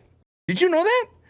There was an event in Star Wars where Emperor Palpatine did a speech, and that speech is referenced in the last Star Wars. And they said, hey, I don't know how, but Emperor Palpatine's back. Can you imagine if The Rock just shows back up again? It'd be the same thing as Emperor Palpatine. Like, how is it The Rock back? You think The Rock will ever be The Rock again? Are we back down to earth? Are you done fighting in the land far, far away in a time long, long ago? Yeah. Okay, so we're now in the less nerdy world of professional wrestling. Star Wars. What was that? 5 minutes of you gushing about Star Wars, the New Hope, and Emperor, the Death Star. The difference between you and me, sir. This is the difference right here. I let you geek out your anime weeb self all the time. Oh, do not compare the Death Star to the death of Goku and the death of Namek and the fight against Frieza. I could go on for like an hour about that. It's because I let you. Yeah, I because it's interesting. Okay. Did you want me to respectfully give you the floor? No, you don't get anything. Realize this is not a safe place. This is far from safe, Sancho. We do not want to hear your garbaggio about the Death Star and Emperor Palpatine, and it's referenced in Fortnite. It was. Okay. Okay, I'm curious. How was it referenced in Fortnite? I just told you there was an event, and the Emperor's voice came in, and he dropped like a speech. Sick. And then it was later referenced. It was a war cry. And it was like a voice was heard in the galaxy in the opening scroll of the last Star Wars. Bro, I can't wait to see our analytics to see how many people we lost. just a giant dip in that moment. No, they love us. All right, so you mentioned the Pokemon champion Gunther releasing his prize Pokemon, Ludwig Kaiser, back into the wild. So he's released his Pikachu into the Intercontinental Championship picture. Are you interested in this? I like, first of all, the match between Sheamus and Gunther and Bron Breakker was truly fantastic. Just a phenomenal match that I want to see again. I want to see that as a proper story, as a proper feud, as opposed to, because here's the thing, Sheamus just continues to have banger after banger after banger for the sake of having banger match after banger match after banger match. It's like they're allergic to giving Sheamus a story, allergic to giving Sheamus a proper feud. The most, I guess, proper feud that he's recently had was Pete Dunne. If like, right? Because aside from that, he's part of number one contender matches. He's in tournaments. He just has a random one-off match with Ludwig Kaiser. I want Sheamus to be part of a proper storyline, and I feel like this triple threat gives us that opportunity for Sheamus to be part of a proper feud that could actually get paid off at a PLE between the star power and the future star power that's in there. I could definitely see it. Sheamus at Mania winning Grand Slam champion? I could see it at Raw after Netflix. Or sorry, not Raw after Netflix. Netflix Raw. Why not give him his IC title Mania moments? That'd be cool too. No, that'd be cool too. I think it's one of those two. Something I said in the Raw review, available exclusively on Patreon, of course, is that the end goal to me clearly here is Sheamus getting his moment. Mm-hmm. What we cannot have is Sheamus getting his moment on a random episode of Monday Night Raw. We cannot have him getting his moment on a go-home episode to a major PLE like they've been doing with these mid-card championship changes recently. This is a big enough moment that it is Raw Netflix day one or WrestleMania 41. That was my argument in the review. It's one of those two, I think. And it should be one of those two. But it feels like it can't close Monday Night Raw, right? The Rock is going to have his say and close that. I would assume, but you know, beggars can't be choosers. He wouldn't close Mania either. I think it'd be a great first match, be amazing first match to open the era of Netflix. It'd be an awesome opener for WrestleMania. So like, that's why it's like, It's good for both. It's good for both. But I think we're in agreement. It needs to be at something with a platform, something with a stage. It cannot just be a random episode. It has to be Sheamus too. Like that's the end goal, right? If the GPS of Triple H points to giving Sheamus his flowers, and maybe he retires. I mean, the man did get a million YouTube subscribers. Hey, more than me. No, don't do that to yourself. I'm worthless. That's the greatest sin as a content creator, to compare yourself to somebody else's journeys on D. You know what? Why don't you add in a little bit of workout stuff, bro? You got that in your wheelhouse. A little bit of teaching the people how to get those big old meat mountains that you got there. I do have meat mountains. Yeah, look at you. Maybe your shoulders are kind of. Where's the bravado? There it is. Yeah. What did you want to train with this man right here? What you want to mold the community to be jacked? My workouts are only 40 minutes long. I could teach people like, hey, you don't have to be at the gym for 4 hours a day. What's the greatest sin for being at the gym more than 40 minutes a day? Like what's the people, where do people get hung up on? Is training too many muscles, training like the incorrect or too many body parts or areas at once? Yeah, pretty much. A lot of people, they make the mistake of working basically almost opposite body groups within the same day, when you should just focus. Like, granted, a lot of people will work out 3 to 4 times a week. I work out 5, sometimes 6, because I do smaller muscle groups, all condensed into one day of 40 minutes. So I do, for example, shoulders, delts, rear delts, and arms is just one day, which could be annoying for people to want to go do a singular day for smaller muscle groups like that. But I feel like you get the best results that way. And it's much better for recovery as well. There will come a point where you are no longer in your early 20s, where you cannot do 3-hour crazy compound movement workouts. All right. So you gotta start finding more creative ways to get the most amount of gains. And I think that I've optimized that. You think that Sheamus has optimized that too with his in-ring? Because I feel that in the Sheamus typical match goes from hard hitting, and then he has a Hulk up moment, and then he hits you. Come on, fella! Is that all you got, fella? Exactly. Yeah. So I pointed that. I'm like, is this just now the Sheamus thing? I think that he just does this every match now, because he did it with Pete Dunne. I was like, oh, that's cool. First time I've seen Sheamus do it. It's like, oh, he does this every week now. Yeah, he likes to get a little bit of the taste, and then he has a great, all of a sudden bro kick out of nowhere, that type of vibe. Like I feel like that's how he's been winning these matches. Like his finisher almost comes out of nowhere. So I'm down. I mean, he's optimized himself, and I think like he takes crazy bumps still at his age. Yeah, dude, his work rate is insane. He doesn't finish a match without a bunch of welts on him. And maybe the welts are more noticeable on Sheamus because of how pasty he is, but they're noticeable and they look painful. No matter which way you cut it. It's like a delicious powdered donut. You ever had a great powdered donut before? I don't love powdered donuts, if I'm being honest with you. I don't. Dude, ever since Crown Jewel, I haven't really loved powdered. I've lost my smile since Crown Jewel, since the buildup of Crown Jewel. Santi, no. I used to love powdered donuts. You lost your smile.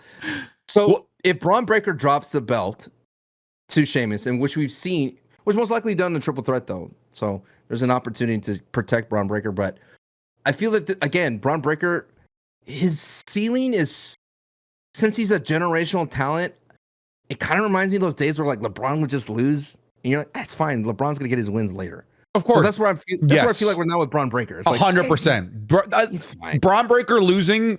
This dude is 25, 26.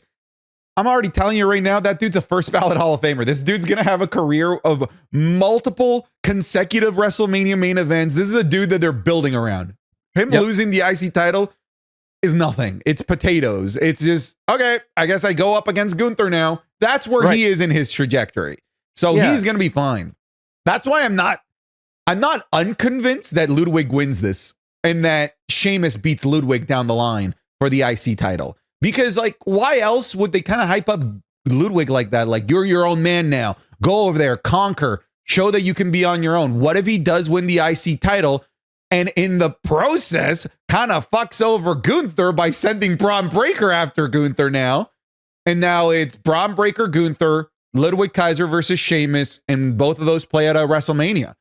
Or it messes And they with both Gunther's lose psyche. titles at Mania. Or he misses with Gunther's psyche that his little protege His is doing better Bushido. without him.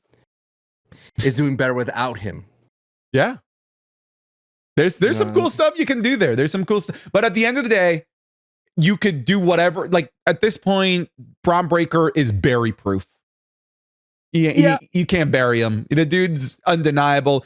He's under construction already as one of the pillars of the WWE of the rest of the 2020s and the 2030s. Is there anyone else that's unbearable?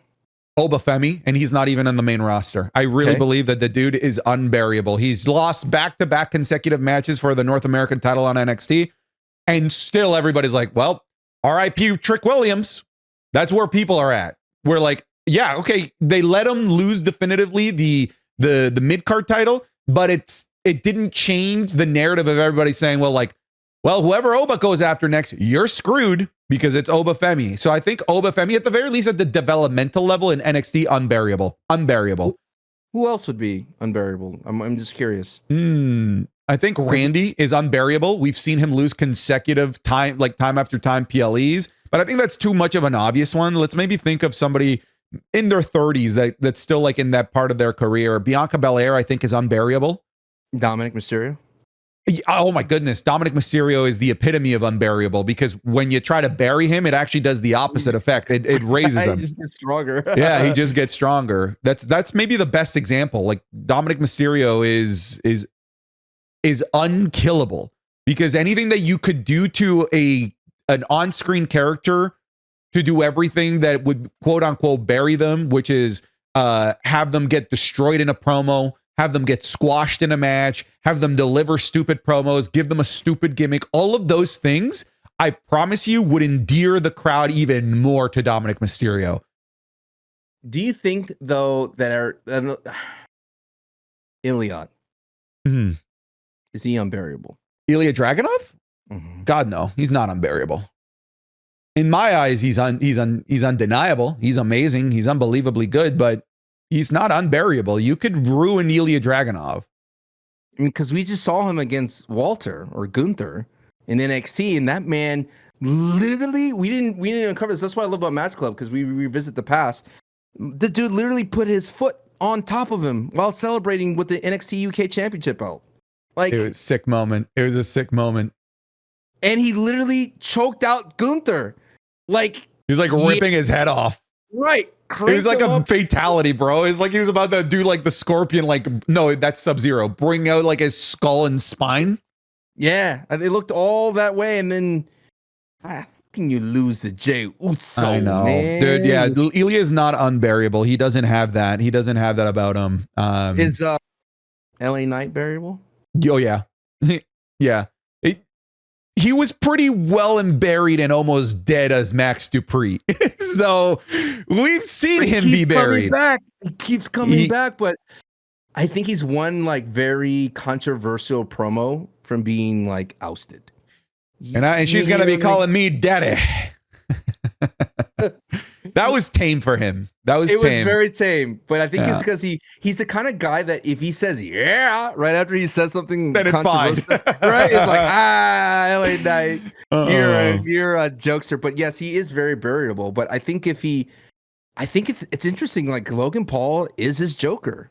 Sure. It's a perfect kind of rivalry for him. The guy that has earned everything in his life versus Logan, who's given everything in his life type of vibe. Like that's the tale as old as time. Sancho. Yes.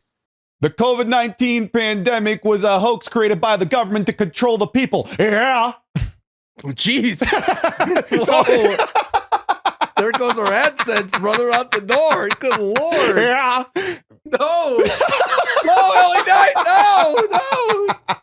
It's like it all comes crashing down. Like, no. Oh, man.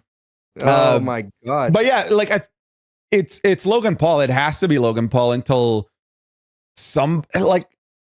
neither Carmelo nor Andrade I'm sold on yet.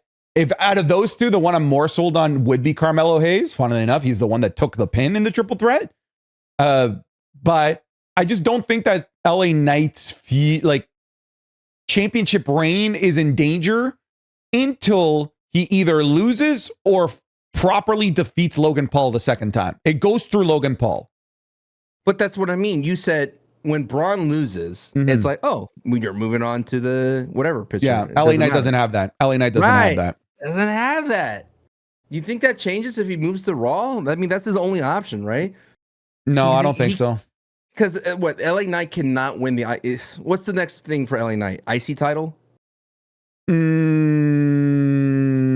that. See when you that's just a diagonal pivot. Like that's not really moving him up. I think the end goal for LA Knight is World Heavyweight title.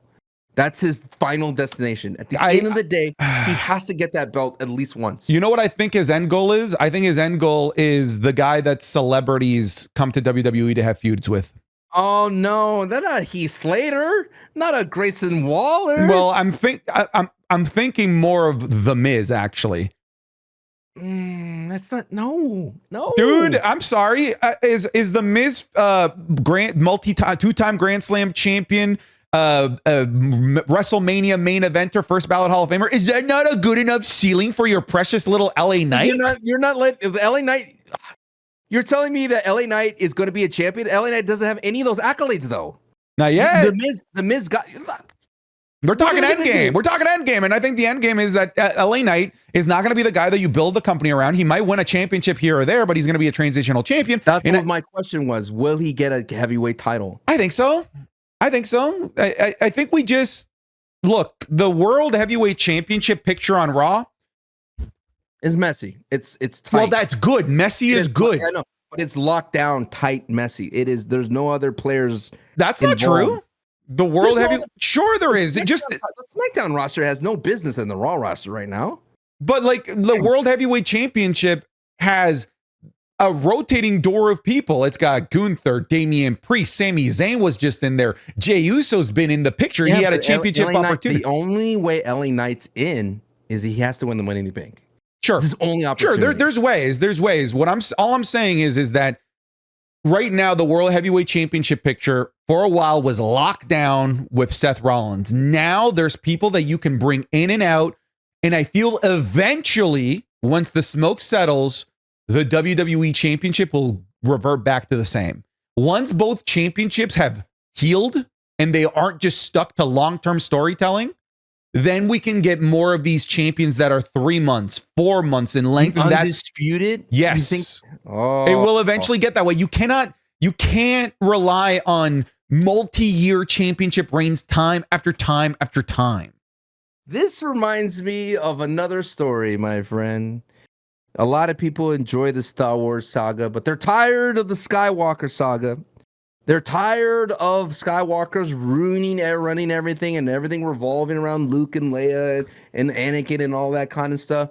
And they just want to live in the world of Star Wars. So are you telling me the people are tired of the Cody Rhodes and Bloodline saga and they want that all to end so they could leave room for new Star Wars stories? I'm not saying stop.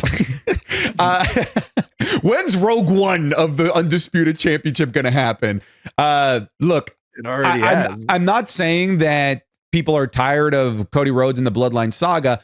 I'm just saying that once this ends, when is that? I don't know, but it's got to end eventually. Once it ends, you can start to revert back to the traditional championship reigns, where if it was over a year, it is a monumental thing. But now it seems like it's par for the course because Cody Rhodes is very clearly on the path of being another 365-day champion. Can you imagine Cody being a mid-card, like not around the title picture, just being around though? Because like that's what Stone Cold was always a main eventer, right? But then he got regulated to a GM, and he just got regulated to just being around. Sure, but WWE right now is way better at balancing those main eventers not in the main event picture. Look at what we just did with CM Punk and Drew McIntyre, right? They're not on TV though. Not right now, but when they were absolutely balancing that as a main event feud without the title being in the picture. And you can do that. And hell, they did it with Cody Rhodes when he was feuding with Brock Lesnar. So they can do it. You think CM Punk and Drew are not on TV because there's not enough time for them? Like, there's nothing for them to do. But I think they're just selling. I think they're just selling the brutality of that match. And And I feel like they know somewhere deep in their heart of hearts that with these Raws being half-assed, that they might as well just save them for when they can really go all out with Monday Night Raw on Netflix. That's what I think. Can you imagine telling Triple H that? Yeah, man, your Raws are kind of ass today. It feels that way. I feel like I'm the C-Show reviewer. It feels like NXT is consistently more entertaining than Monday Night Raw. Monday Night Raw just sort of feels like, look, SmackDown moves the needle on storylines, and Monday Night Raw just sort of takes incremental little steps. That's what it feels like especially this last episode of Monday Night Raw. The big thing in the last episode of Monday Night Raw was the return of Rhea Ripley, which was pre-taped and spoiled for everybody, which sucks. I hate that spoilers are a thing. I'm glad that wrestlers are getting time off. That's great. It's a crappy byproduct, unfortunately, of a good thing of giving wrestlers that break. Oh, and then the crowd's like so piped in, you could tell, because they'll say like a very poignant story thing that is kind of like would normally get glossed over. But you just hear those random like oohs and ahs. It's like no one in unison would say that. It reminds me of like golf. You know, when someone goes into the sandpit. Oh. Or like it does feel that way. It's so true. It's so true. Like, oh, especially when I think when Rhea came out, it felt like a disingenuous roar. When Seth turned down the Bloodline asking him again, it was a it felt like I was playing like Wii bowling or something. So true. When you actually have you ever thrown the ball backwards by accident? And all of them, yeah, you can do that. You can throw the ball back by accident, and then all of the Miz that are behind you watching you bowl, they like literally lose their shit. Like you almost tried to kill them. It's cool. I did not know that Nintendo had that Easter egg in there. Yeah. You can throw the ball backwards. Anyways. You sucked at it, Wii bowling. You throw the ball backwards. No, I was good. No, do you know what I got really good at? I got like ungodly good. No, the tennis was lame. I didn't like the Wii tennis. I got good at the golf. My dad and I ripped some Wii golf. It was like a day and night thing. Me papa. Hey, I have a question for you. All right, hit me. Did you see who is in the United States Women's Title Tournament? The entirety of the SmackDown roster? Does it bother you that there's no Raw women? No, because I do think eventually they're going to do a Women's Intercontinental Championship. I don't think so now until the NXT women show up. Like the roster's not big enough for the. Not on Raw. Raw does feel very. It was actually kind of telling of how far more stacked the SmackDown roster is than Raw. When I saw the bracket, there's just so many more on SmackDown than there are on Raw. It feels like Raw is still in the process of rebuilding the women that they have with vignettes for Lyra Valkyria and for Dakota Kai individually. It's almost like, hey, we're going to do an Intercontinental Championship for women, but we need to reintroduce the women that we've been neglecting for the past 4 months because of the Rhea Ripley Liv Morgan feud. So it's going to take us a little while. So I wouldn't be surprised if the US title becomes a floater championship for a little while, but I think eventually we will get the Intercontinental Championship for Raw, especially for Netflix. Maybe they call it the Netflix Championship. Ew, brother. Ew. Well, they've done like the TNT Championship, TBS Championship. Is it what their theme's gonna be like? Patung, and they come on out? No. Yeah, when their match goes over 20 minutes, are you still there? Oh, I hate that. You're like, yes, I'm still here. It makes me feel bad for being lazy. You know I know. It's like, yes, I am still watching Parks and Rec for the 4th hour. Leave me alone. I'm gonna take a quick pick stop here before we talk about the entire bracket, but I'm kind of all in on B-Fab, bro. Dude, she was great. She looked awesome. There's something different about her. Her entrance was sick. Right? And there's no other women on that roster has that, like, this silhouette. Like, I look at silhouettes, you know, the entire package. She's just so unique. And she has a different kind of vibe about her that is so different from all the other women that I think if they could really lean into it, they could untap a future superstar, like a mega superstar here in the women's division. I don't know about that, but there's more in. Okay, you're in. The door's open and I'm interested. I need to see more. I'm not fully in yet. What I did walk out of that match, that triple threat that she had with Bayley and Candice LeRae, was I wish B-Fab had a won. That would have been interesting. And I want to see more B-Fab. And why were we not getting this before? Why were we hiding this B-Fab from us? Why did we relegate her to just a manager when she could cook this entire time?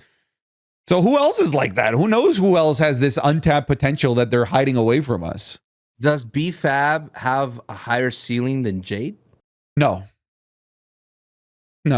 Because here's, I do feel like at the end of the day, ceilings in the WWE to a huge degree are manufactured by the WWE themselves, and they've clearly have told us that the Jade of ceiling is unlimited. That like, I don't know, Daniel Bryan had a low ceiling, and he pushed right past everything. Yeah, but you're talking about the exception to the rule, not the rule, brother. Jade Cargill is manufactured to be through the top. The exception. I see B-Fab as the exception. You are reaching. You cannot be. I call things out of one match. Out of one match, that's all it takes. Okay. One entrance. Look at the Shockmaster, the crappiest entrance of all time. Shockmaster buried, dead, gone. I can tell in high school, in middle school, when you were younger, a girl would give you one compliment. You're like, that's it. That's the one. I'm marrying that woman. You jump in too quick. I fall in love easily. Your seal of approval. You're a seal of approval skank is what you are. You give your seal of approval too easily. This is why I am on the Miz Karrion Kross train. I saw the writing on the wall. I believed in the New Day from day one, and I asked you, "Can you join in?" And you're like, "Believe in love." That's you. I don't believe in love. That's what I said. That's you. You don't believe in love at first sight. I'm just simply saying that B-Fab has a high potential because she just feels different. Okay. She's not this Joshi type wrestler that we've seen. She's not someone that has this kind of like, I've been in this for my entire life, and this is my dream type of happy-go-lucky babyface. She has a presence about her that is completely different from everybody, even different from a Chelsea Green and a Blair Davenport. Like Blair Davenport had like a, hey, I want to be a part of the witch. That was weird. That was weird. Fire. The Blair Witch Project. Missed opportunity to call them that. Right. Yeah, and they didn't bring her in. So even like Elektra Lopez, who just feels like nothing like different from the Legato type of vibe. I don't see that. You know what? I see different. You know what I saw? You know what I saw unique about B-Fab? She was a bad person. Like I could see like a mean streak there with her wrestling that I kind of like believed. When she got violent, I was like, ooh, right. I'm sold on this. It's now her in-ring is not as polished as a Bianca Belair. But it wasn't bad for somebody that never wrestles. It wasn't like a Maxine Dupree type of start situation, right? So I'm just saying, like, if I was calling the stock, I'm buying early. I would buy early too. I would buy early as well. But I'm the guy that's buying like a lot of shares. Yeah, you're putting in your entire nest egg on this. Yeah, it's funny because like myself and my community, when we were watching this live, we all just kind of sat in silence for a second and we're like, is B-Fab good? Is it? I literally said to my stream, is anyone else weirdly impressed by B-Fab right now? And everybody's like, yeah, dude, what the hell? This is not what we expected from her. So good for her, because I think she broke, not that she had a stigma that she couldn't wrestle. She broke out of the stigma that she was not a wrestler. Right. And now people want to, now people want to see her as a wrestler, including myself. But I'm not you. I'm not ready to put a ring on it like you are. I'm ready. I think the most interesting thing, but it's beyond the entire tournament, though, is let's go. First I'll give you my thorn. All right. My thorn about this entire thing. If they put the belt on Bayley, I'm going to be bummed out. And here's the reason why. I'm not a Bayley hater. It could be anybody that is like, it can even be a Charlotte, like you mentioned in your video. It could be a Becky Lynch. It's a disservice to the women that have been building the mid card while Bayley and Naomi and even Bianca and Jade have been doing their tag team quests, and they've been doing their main event quests with the belts. It should not be already established star. It should be a mid-carder. That should be the first one to win to establish them as a star. It doesn't need to be, we need Bayley to legitimize the power of the United States title. That's not what I want. It should be a Michin. It should be a Chelsea Green. Agreed. That ends up walking away as champion. I could see a world where they have one of those established people, a Naomi or a Bayley, losing in the final to establish and legitimize the mid-card champion, but I would still prefer it to be mid-carder versus mid-carder going for the mid-card champion. But I'm just playing kind of like WWE side, and maybe that's their logic, but Santi. but Bayley winning is a bad Bayley winning is a bad idea. Bayley winning is not the right call. It's not the right call. And I would think, like you would say, Sancho, why not have Bayley versus Chelsea Green at the Saturday night main event? I would be like, sure, but they're on the same side of the bracket, bro. Oh, dang. On the same side is Bianca Belair, Chelsea Green, and Blair Davenport. Dude, Chelsea Green is in the death pool of the side of the bracket. It's crazy. Yeah, I mean, like NCAA, like, yeah, there's no way this small town team. Dude, is Chelsea Green the Cinderella story? Is she the 16th seed? Yes, she is going to come in and try to win it all for the George Mason of the world, so to speak, the small town team. But yeah, now you're thinking that Chelsea Green has to beat Bianca Belair and Blair Davenport. Like, come on. She might win by hook and crook, which is what she does best. So that's one side of the bracket. Then you're going to have Bayley versus Chelsea. And you need star power in the main event if that's what they want. If they want to have all eyes NBC, like you mentioned earlier, then Bayley would be the one that bees in that side of the bracket.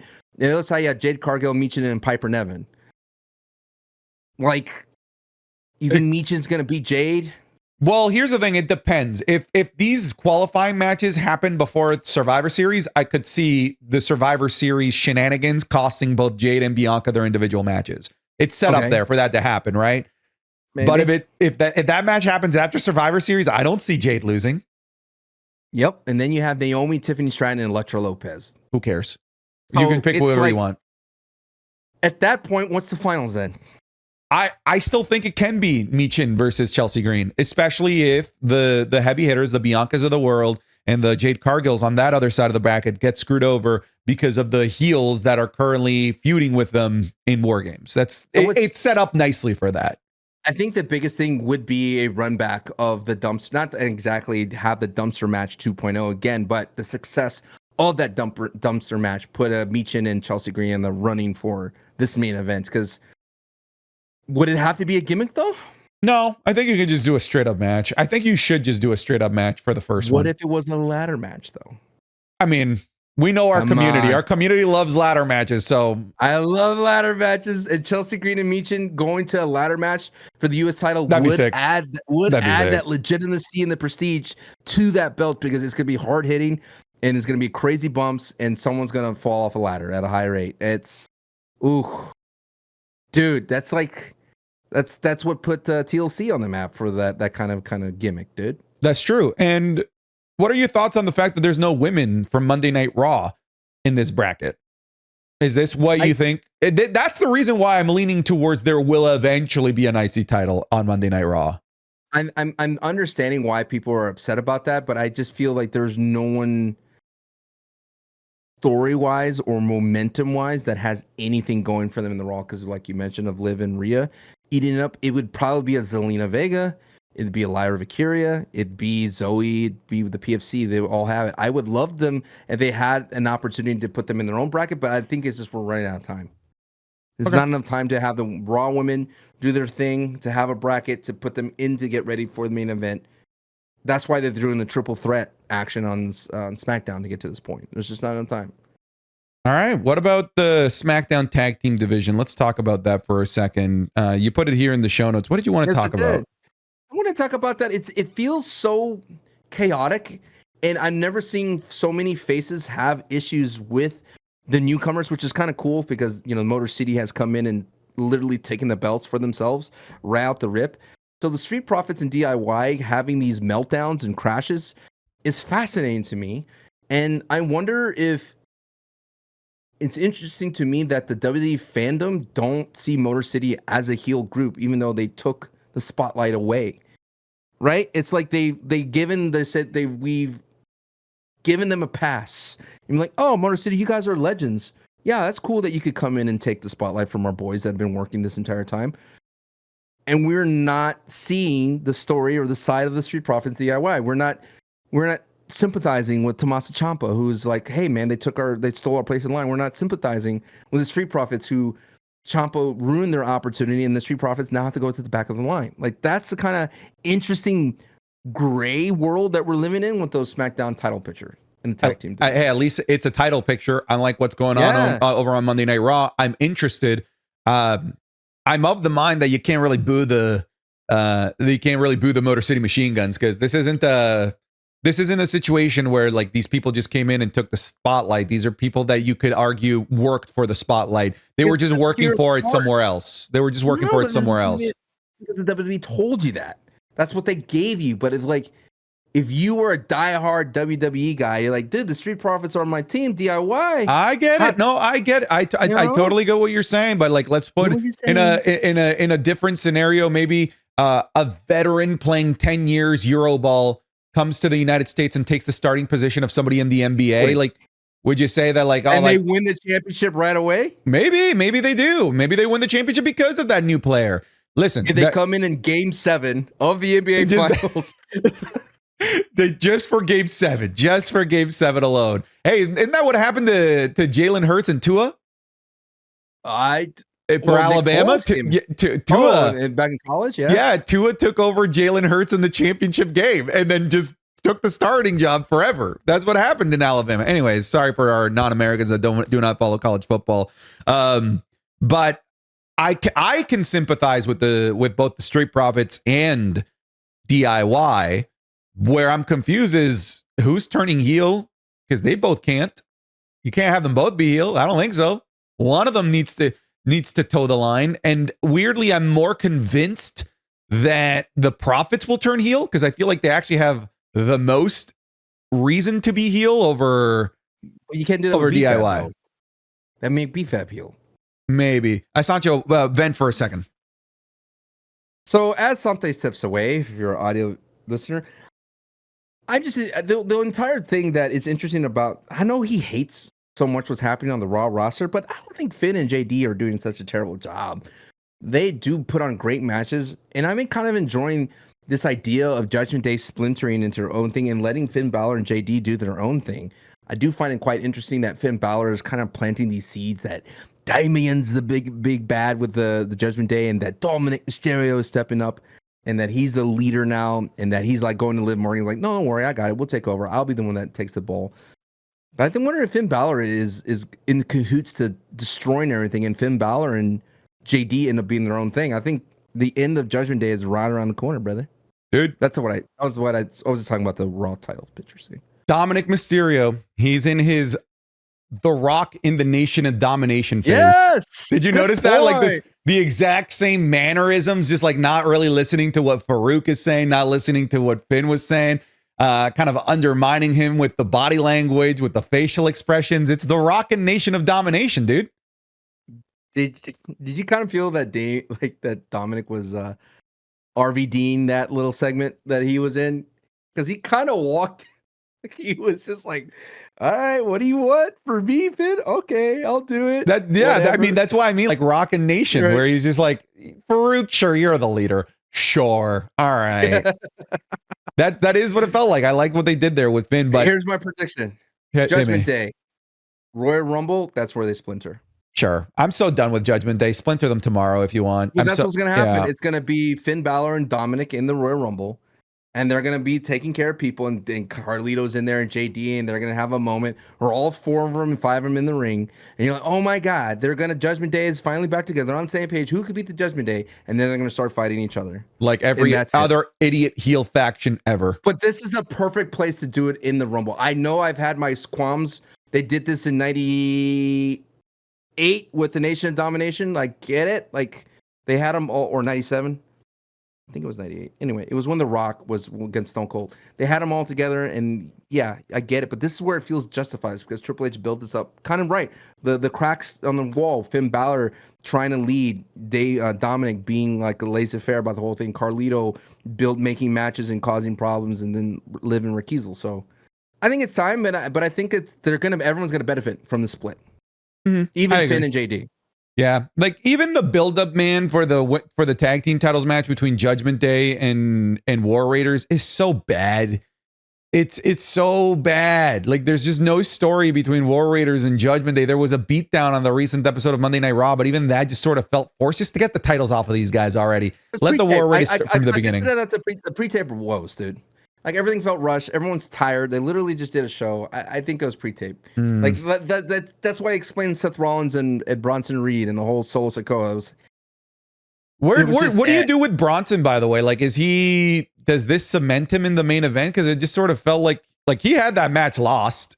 So it would have been 2 straight clean losses to Seth Rollins where things were going. So they've not really done a great job of making Bronson Reed play the unstoppable monster that he was playing against Seth Rollins. I think he looked like an unstoppable monster on SmackDown. So maybe they kind of fixed that because of pre-tape. So you got to remember, they filmed 2 Monday Night Raws, and this is the one that we saw. But then later they showed SmackDown. They filmed live, and Bronson Reed appeared more of a monster there. That worked so much better. It looks so much better.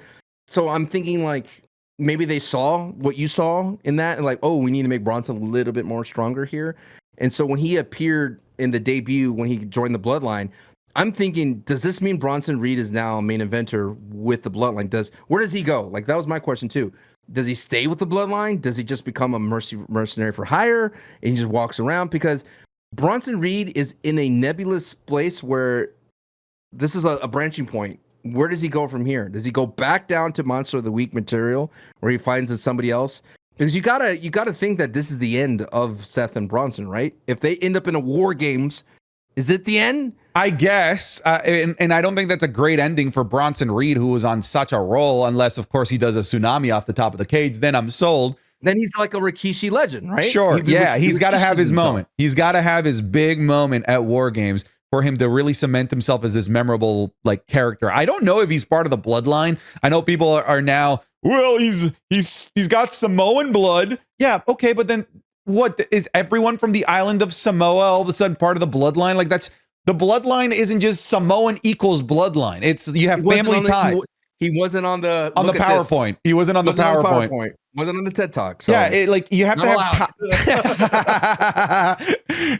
He doesn't have the ties, the familial ties, or quasi familial ties like the Tongans do to the Bloodline.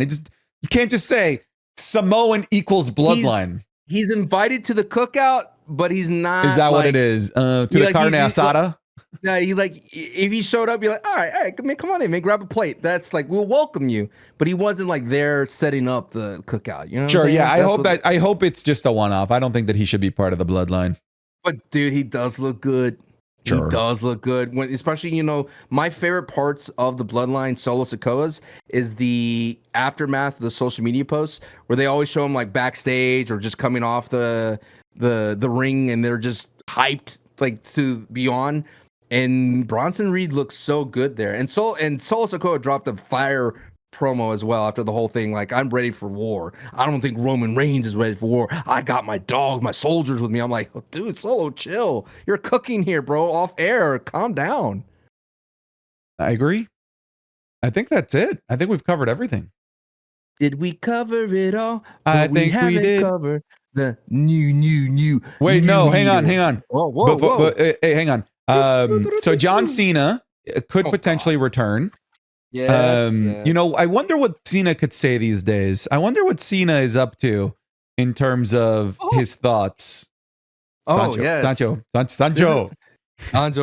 I'm trying to set you up for your bit, Sancho. Oh, I know, but this is like a great bit because, John Cena is one day we'll know about this.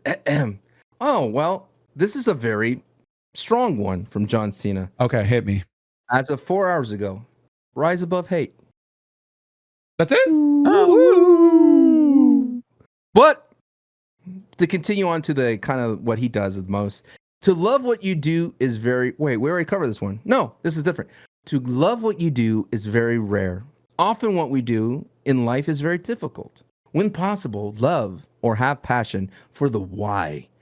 Being passionate about why we do things can help make steep climbs and hard times more tolerable.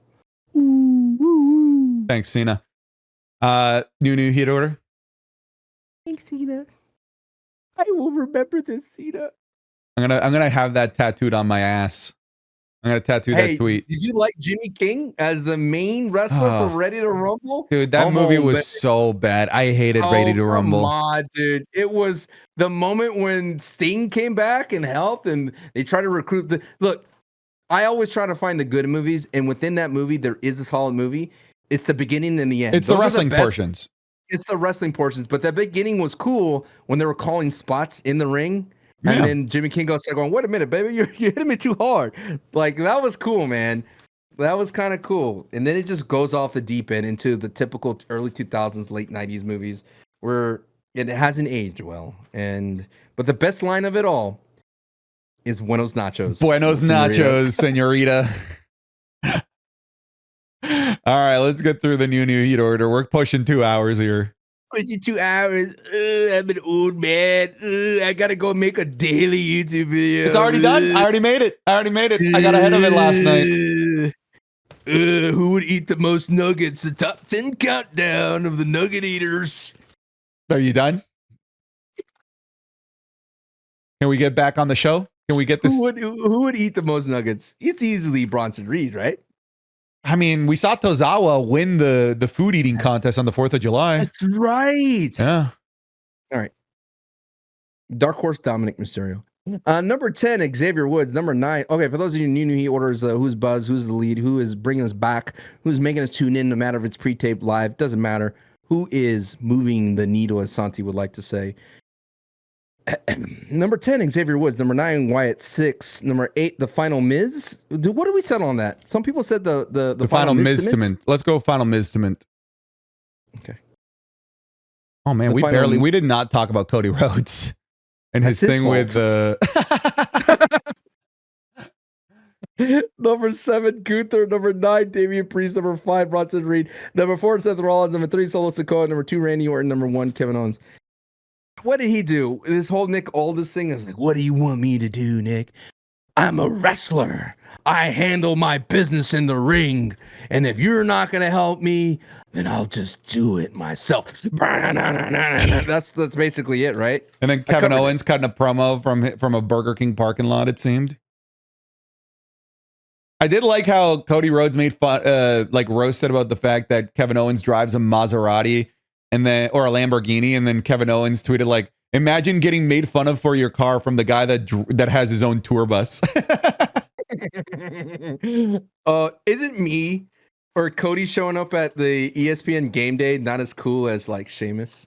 Of course it's not as cool. All right, let's get through this. Dang, you brought up Cody just to bury him at the end? Oh, wrestling has more than one Royale with cheese. Number 1. Who's number 1 coming into this week, brother? Bronson. The beatdown of Roman. Him beating Seth on Monday Night Raw. It's Bronson. Dude, the way that Roman sells for anybody that hits him is amazing, right? It really is. The way he had his eyes bugged out. Would you take a tsunami from Bronson Reed? No way. That's the scariest looking move in the WWE. It does look scary. Yeah, it's horrifying. Number 2. Yeah, Solo. Solo dropping mother effer lines in the middle of the ring. What about 3? Probably Roman, right?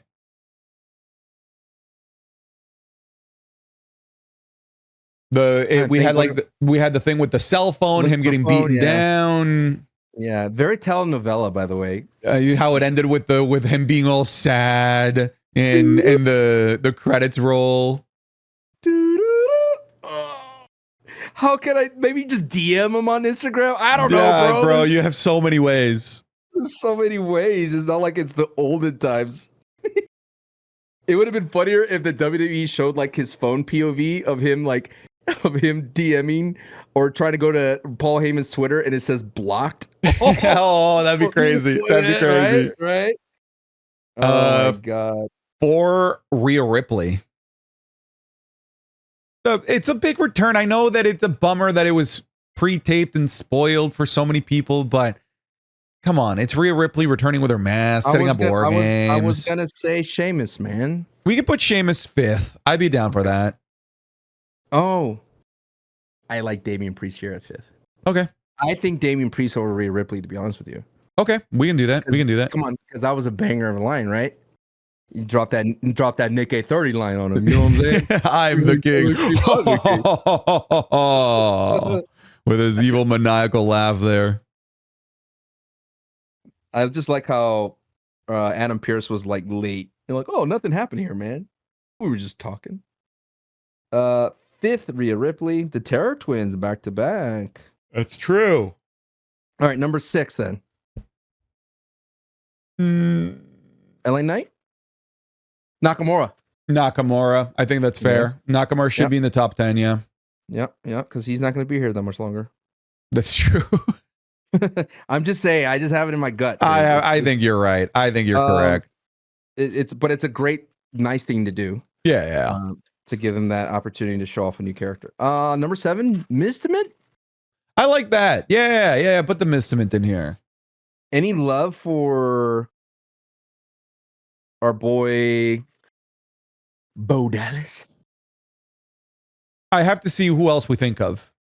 Okay. I'm not immediately sold on a top 10 yet. Did you like Chad Gable doing the Creed thing, or Dude, that was weird. That was weird. Doing it after he lost, making them get hyped up. That I thought that was weird. Okay.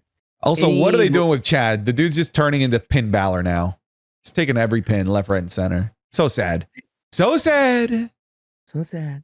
That's what happens when you resign and you probably was like, I want another $1 million, and they're like, all right, well, you're gonna have the job for a little bit. I'm just kidding. I have no idea. Gunther? B-Fab? I'm more for Ludwig. Bailey? It's not his name. Ludwig Kaiser? Oh, Ludwig. Ludwig Kaiser. You're saying it like Ludwig. Okay, Ludwig. Ludwig. Okay, I'm down. Any love for... Bron Breakker re-debuted his lariat over the commentator's table, and I love that he does that, but he doesn't do it all the time. Any love for Bron here? I do have love for Bron. I do. That was a great match. Great match. Great match. Jay, Jimmy, and Sammy? No. I feel like we got like the big portions of the bloodline already covered. Solo, Roman, and Bronson. No love for Cody. Obviously, we didn't even talk about him in today's pod. And Randy, he's on the shelf. Xavier Woods, dude. Dude, I know I'm not allowed on the train. You could comment on it, though. They're replaying the same thing week after week right now. They're in a standstill, clearly waiting for another big moment. And I think they're just spinning wheels until the celebration, the New Day celebration. The difference is Xavier's fuse is getting shorter and shorter. Yep. But it's been 3 weeks of the same thing, and I think they're going to do that until the celebration. Okay. At least we acknowledge that his fuse is getting shorter. But do you speculate that it is Kofi Kingston that will turn? No, it's going to be Xavier. It'll be Xavier. Xavier is going to be an interesting heel. All right, so that leaves us 9 and 10. I mean, we have the women's side. We have Liv Morgan calling Monday Night Morgan, which is interesting. So we only have number 10 left? 9 and 10 available. I didn't put Gunther on here. You put Bron Breakker? I did not put Bron. Yeah. Let's put Bron. Let's put Bron Breakker. Bron at 9? Bron at 9. Okay. Did Gunther being so close to Damian hurt Gunther? That was so stupid. He takes off his jacket, then he just sits there like this. That was such a goofy moment. It really was. It hurt Gunther's like this week. Right? It felt like The Office. Where the camera just panned and dude, it was such a goofy moment. My dearest Delilah. That hurt him for the new Heat order. Maybe here, this is where we go Bo Dallas. What about no love for Seth Rollins? Oh no, you know what? I'm taking number 10, Ciampa. Okay. Tommaso Ciampa. You could go all a DIY here, but I think it's Ciampa right now. Going out there, destroying the Profits, pushing Johnny Gargano, forcing DIY to have that extra edge on this day. Give me Tommaso for number 10. Any pushback? No pushback, but my question to you is, how do you spell Tommaso? Well, I don't know. Just guess it, bro. I just want you to guess it. Tommasso. Wrong. Double M. Here is the new he ordered. Double M double. Here is the number 10 as I squiggled out my own mistake. Tommaso Ciampa. Number 9, Bron Breakker. Number 10, Ludwig Kaiser. Number 7, Testament. Number 6, Nakamura. Number 5, Rhea Ripley. Number 4, Damian Priest. Number 3, Roman Reigns. Number 2, Solo Sikoa. Number 1, Bronson Reed. Is Bronson Reed the most improved superstar of the year? No.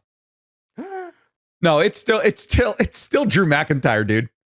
Wow. It's still Drew McIntyre. Wow. It's still Drew. I think it's a 3-way. I think it's Drew McIntyre, Liv Morgan, and Bronson Reed. I think those, and you can even toss Damian Priest into the conversation. There's been a lot of really, really improved like 2024 breakout superstars of the year contenders. I think we're gonna have a great end of the year pod for that then. I think so too.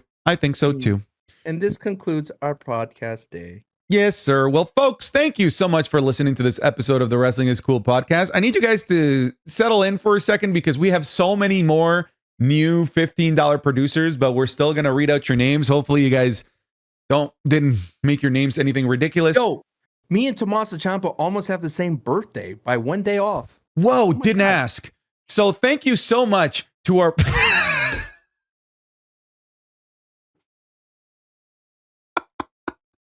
To our $15 patrons, they are the producers of the show. So an extra shout out goes to Sancho Mania Running Wild. Not there. I put a stomp out to Sancho Mania there.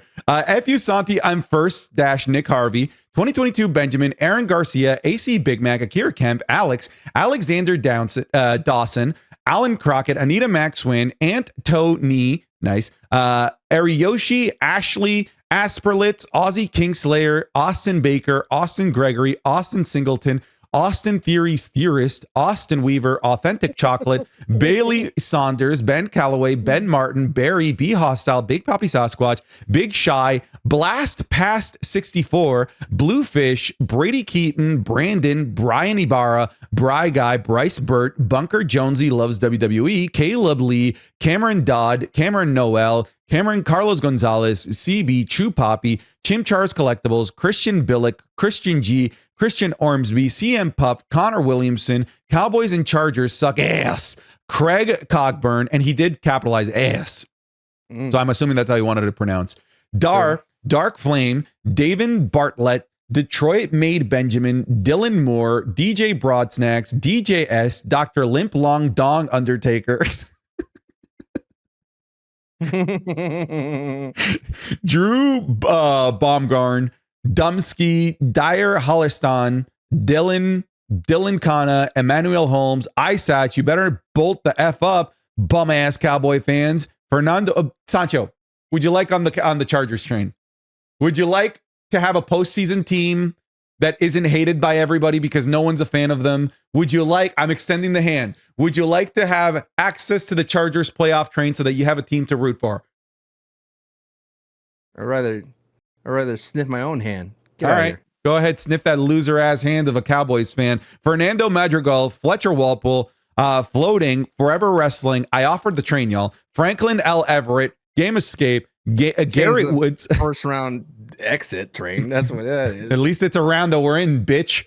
Garrett Woods. So happy you're proud of being in the playoffs. Congratulations. George Valdez, Gilbert Deans, Glorious Squiddy. Higher standards in your bolt up ass. GXA, man. Heartfelt. I miss Jerry show. I wish Santi would nut in my protein shake. I Crazy Dude cameo reminder. Oh, yeah. I have to show you a cameo that I Crazy Dude bought for us. Nice. Don't let me forget after the show. Don't let you forget. It's Mr.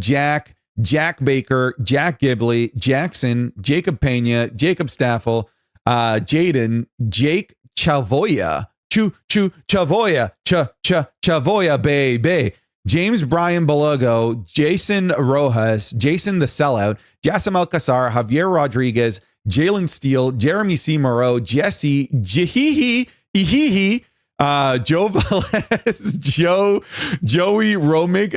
I'm assuming that's how you pronounce that name. It was literally Jihihi.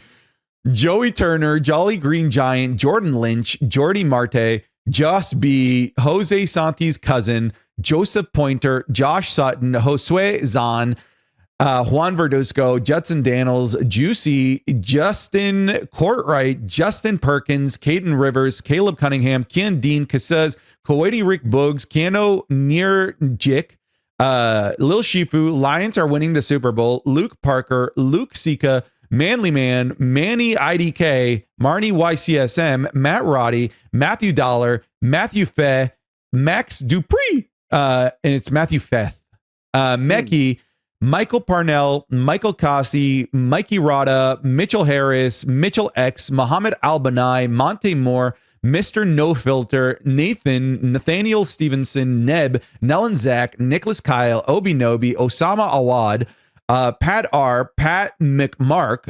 Perksify, page 4, man.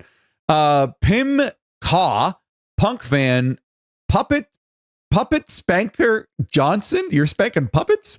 Raffle, Weary Sinclair, Reaper God, Ricky Dutcher, Robert Rogers, Rocky, Riley, Santi Genetti, and Sancho Michaels. Santi treats Sancho like Michael Cole treats Dom. Santi, I will work for your firm. Saudi Rick Boogs, Screamo Scott, Semba, Seth, Shaggy WWE, Shane, Shawn Michaels right nostrils, Sidney Floyd, Sip God, Sir Nightmare, Skylar Breschier, Slimski, Smooth, Solo, Spicy Nugget, Starshield Nick, Steven Rhodes, Stone Cold P. Austin, Stucky, Sugar Shane, Super Malachi Galaxy, SVRC Spoothy, The Final Boss, The Gaming Freak YouTube, The Undertaker's Son, TM, Thomas Goss, Tobias Burnett, Tom Lehman, Tommy, Trendhead, Two Crown, Tyler Free, Uncle Howdy's Dreadlocks, Juan Pablo III, Wesley Simpson, White Mexican, and Sancho for the first time ever.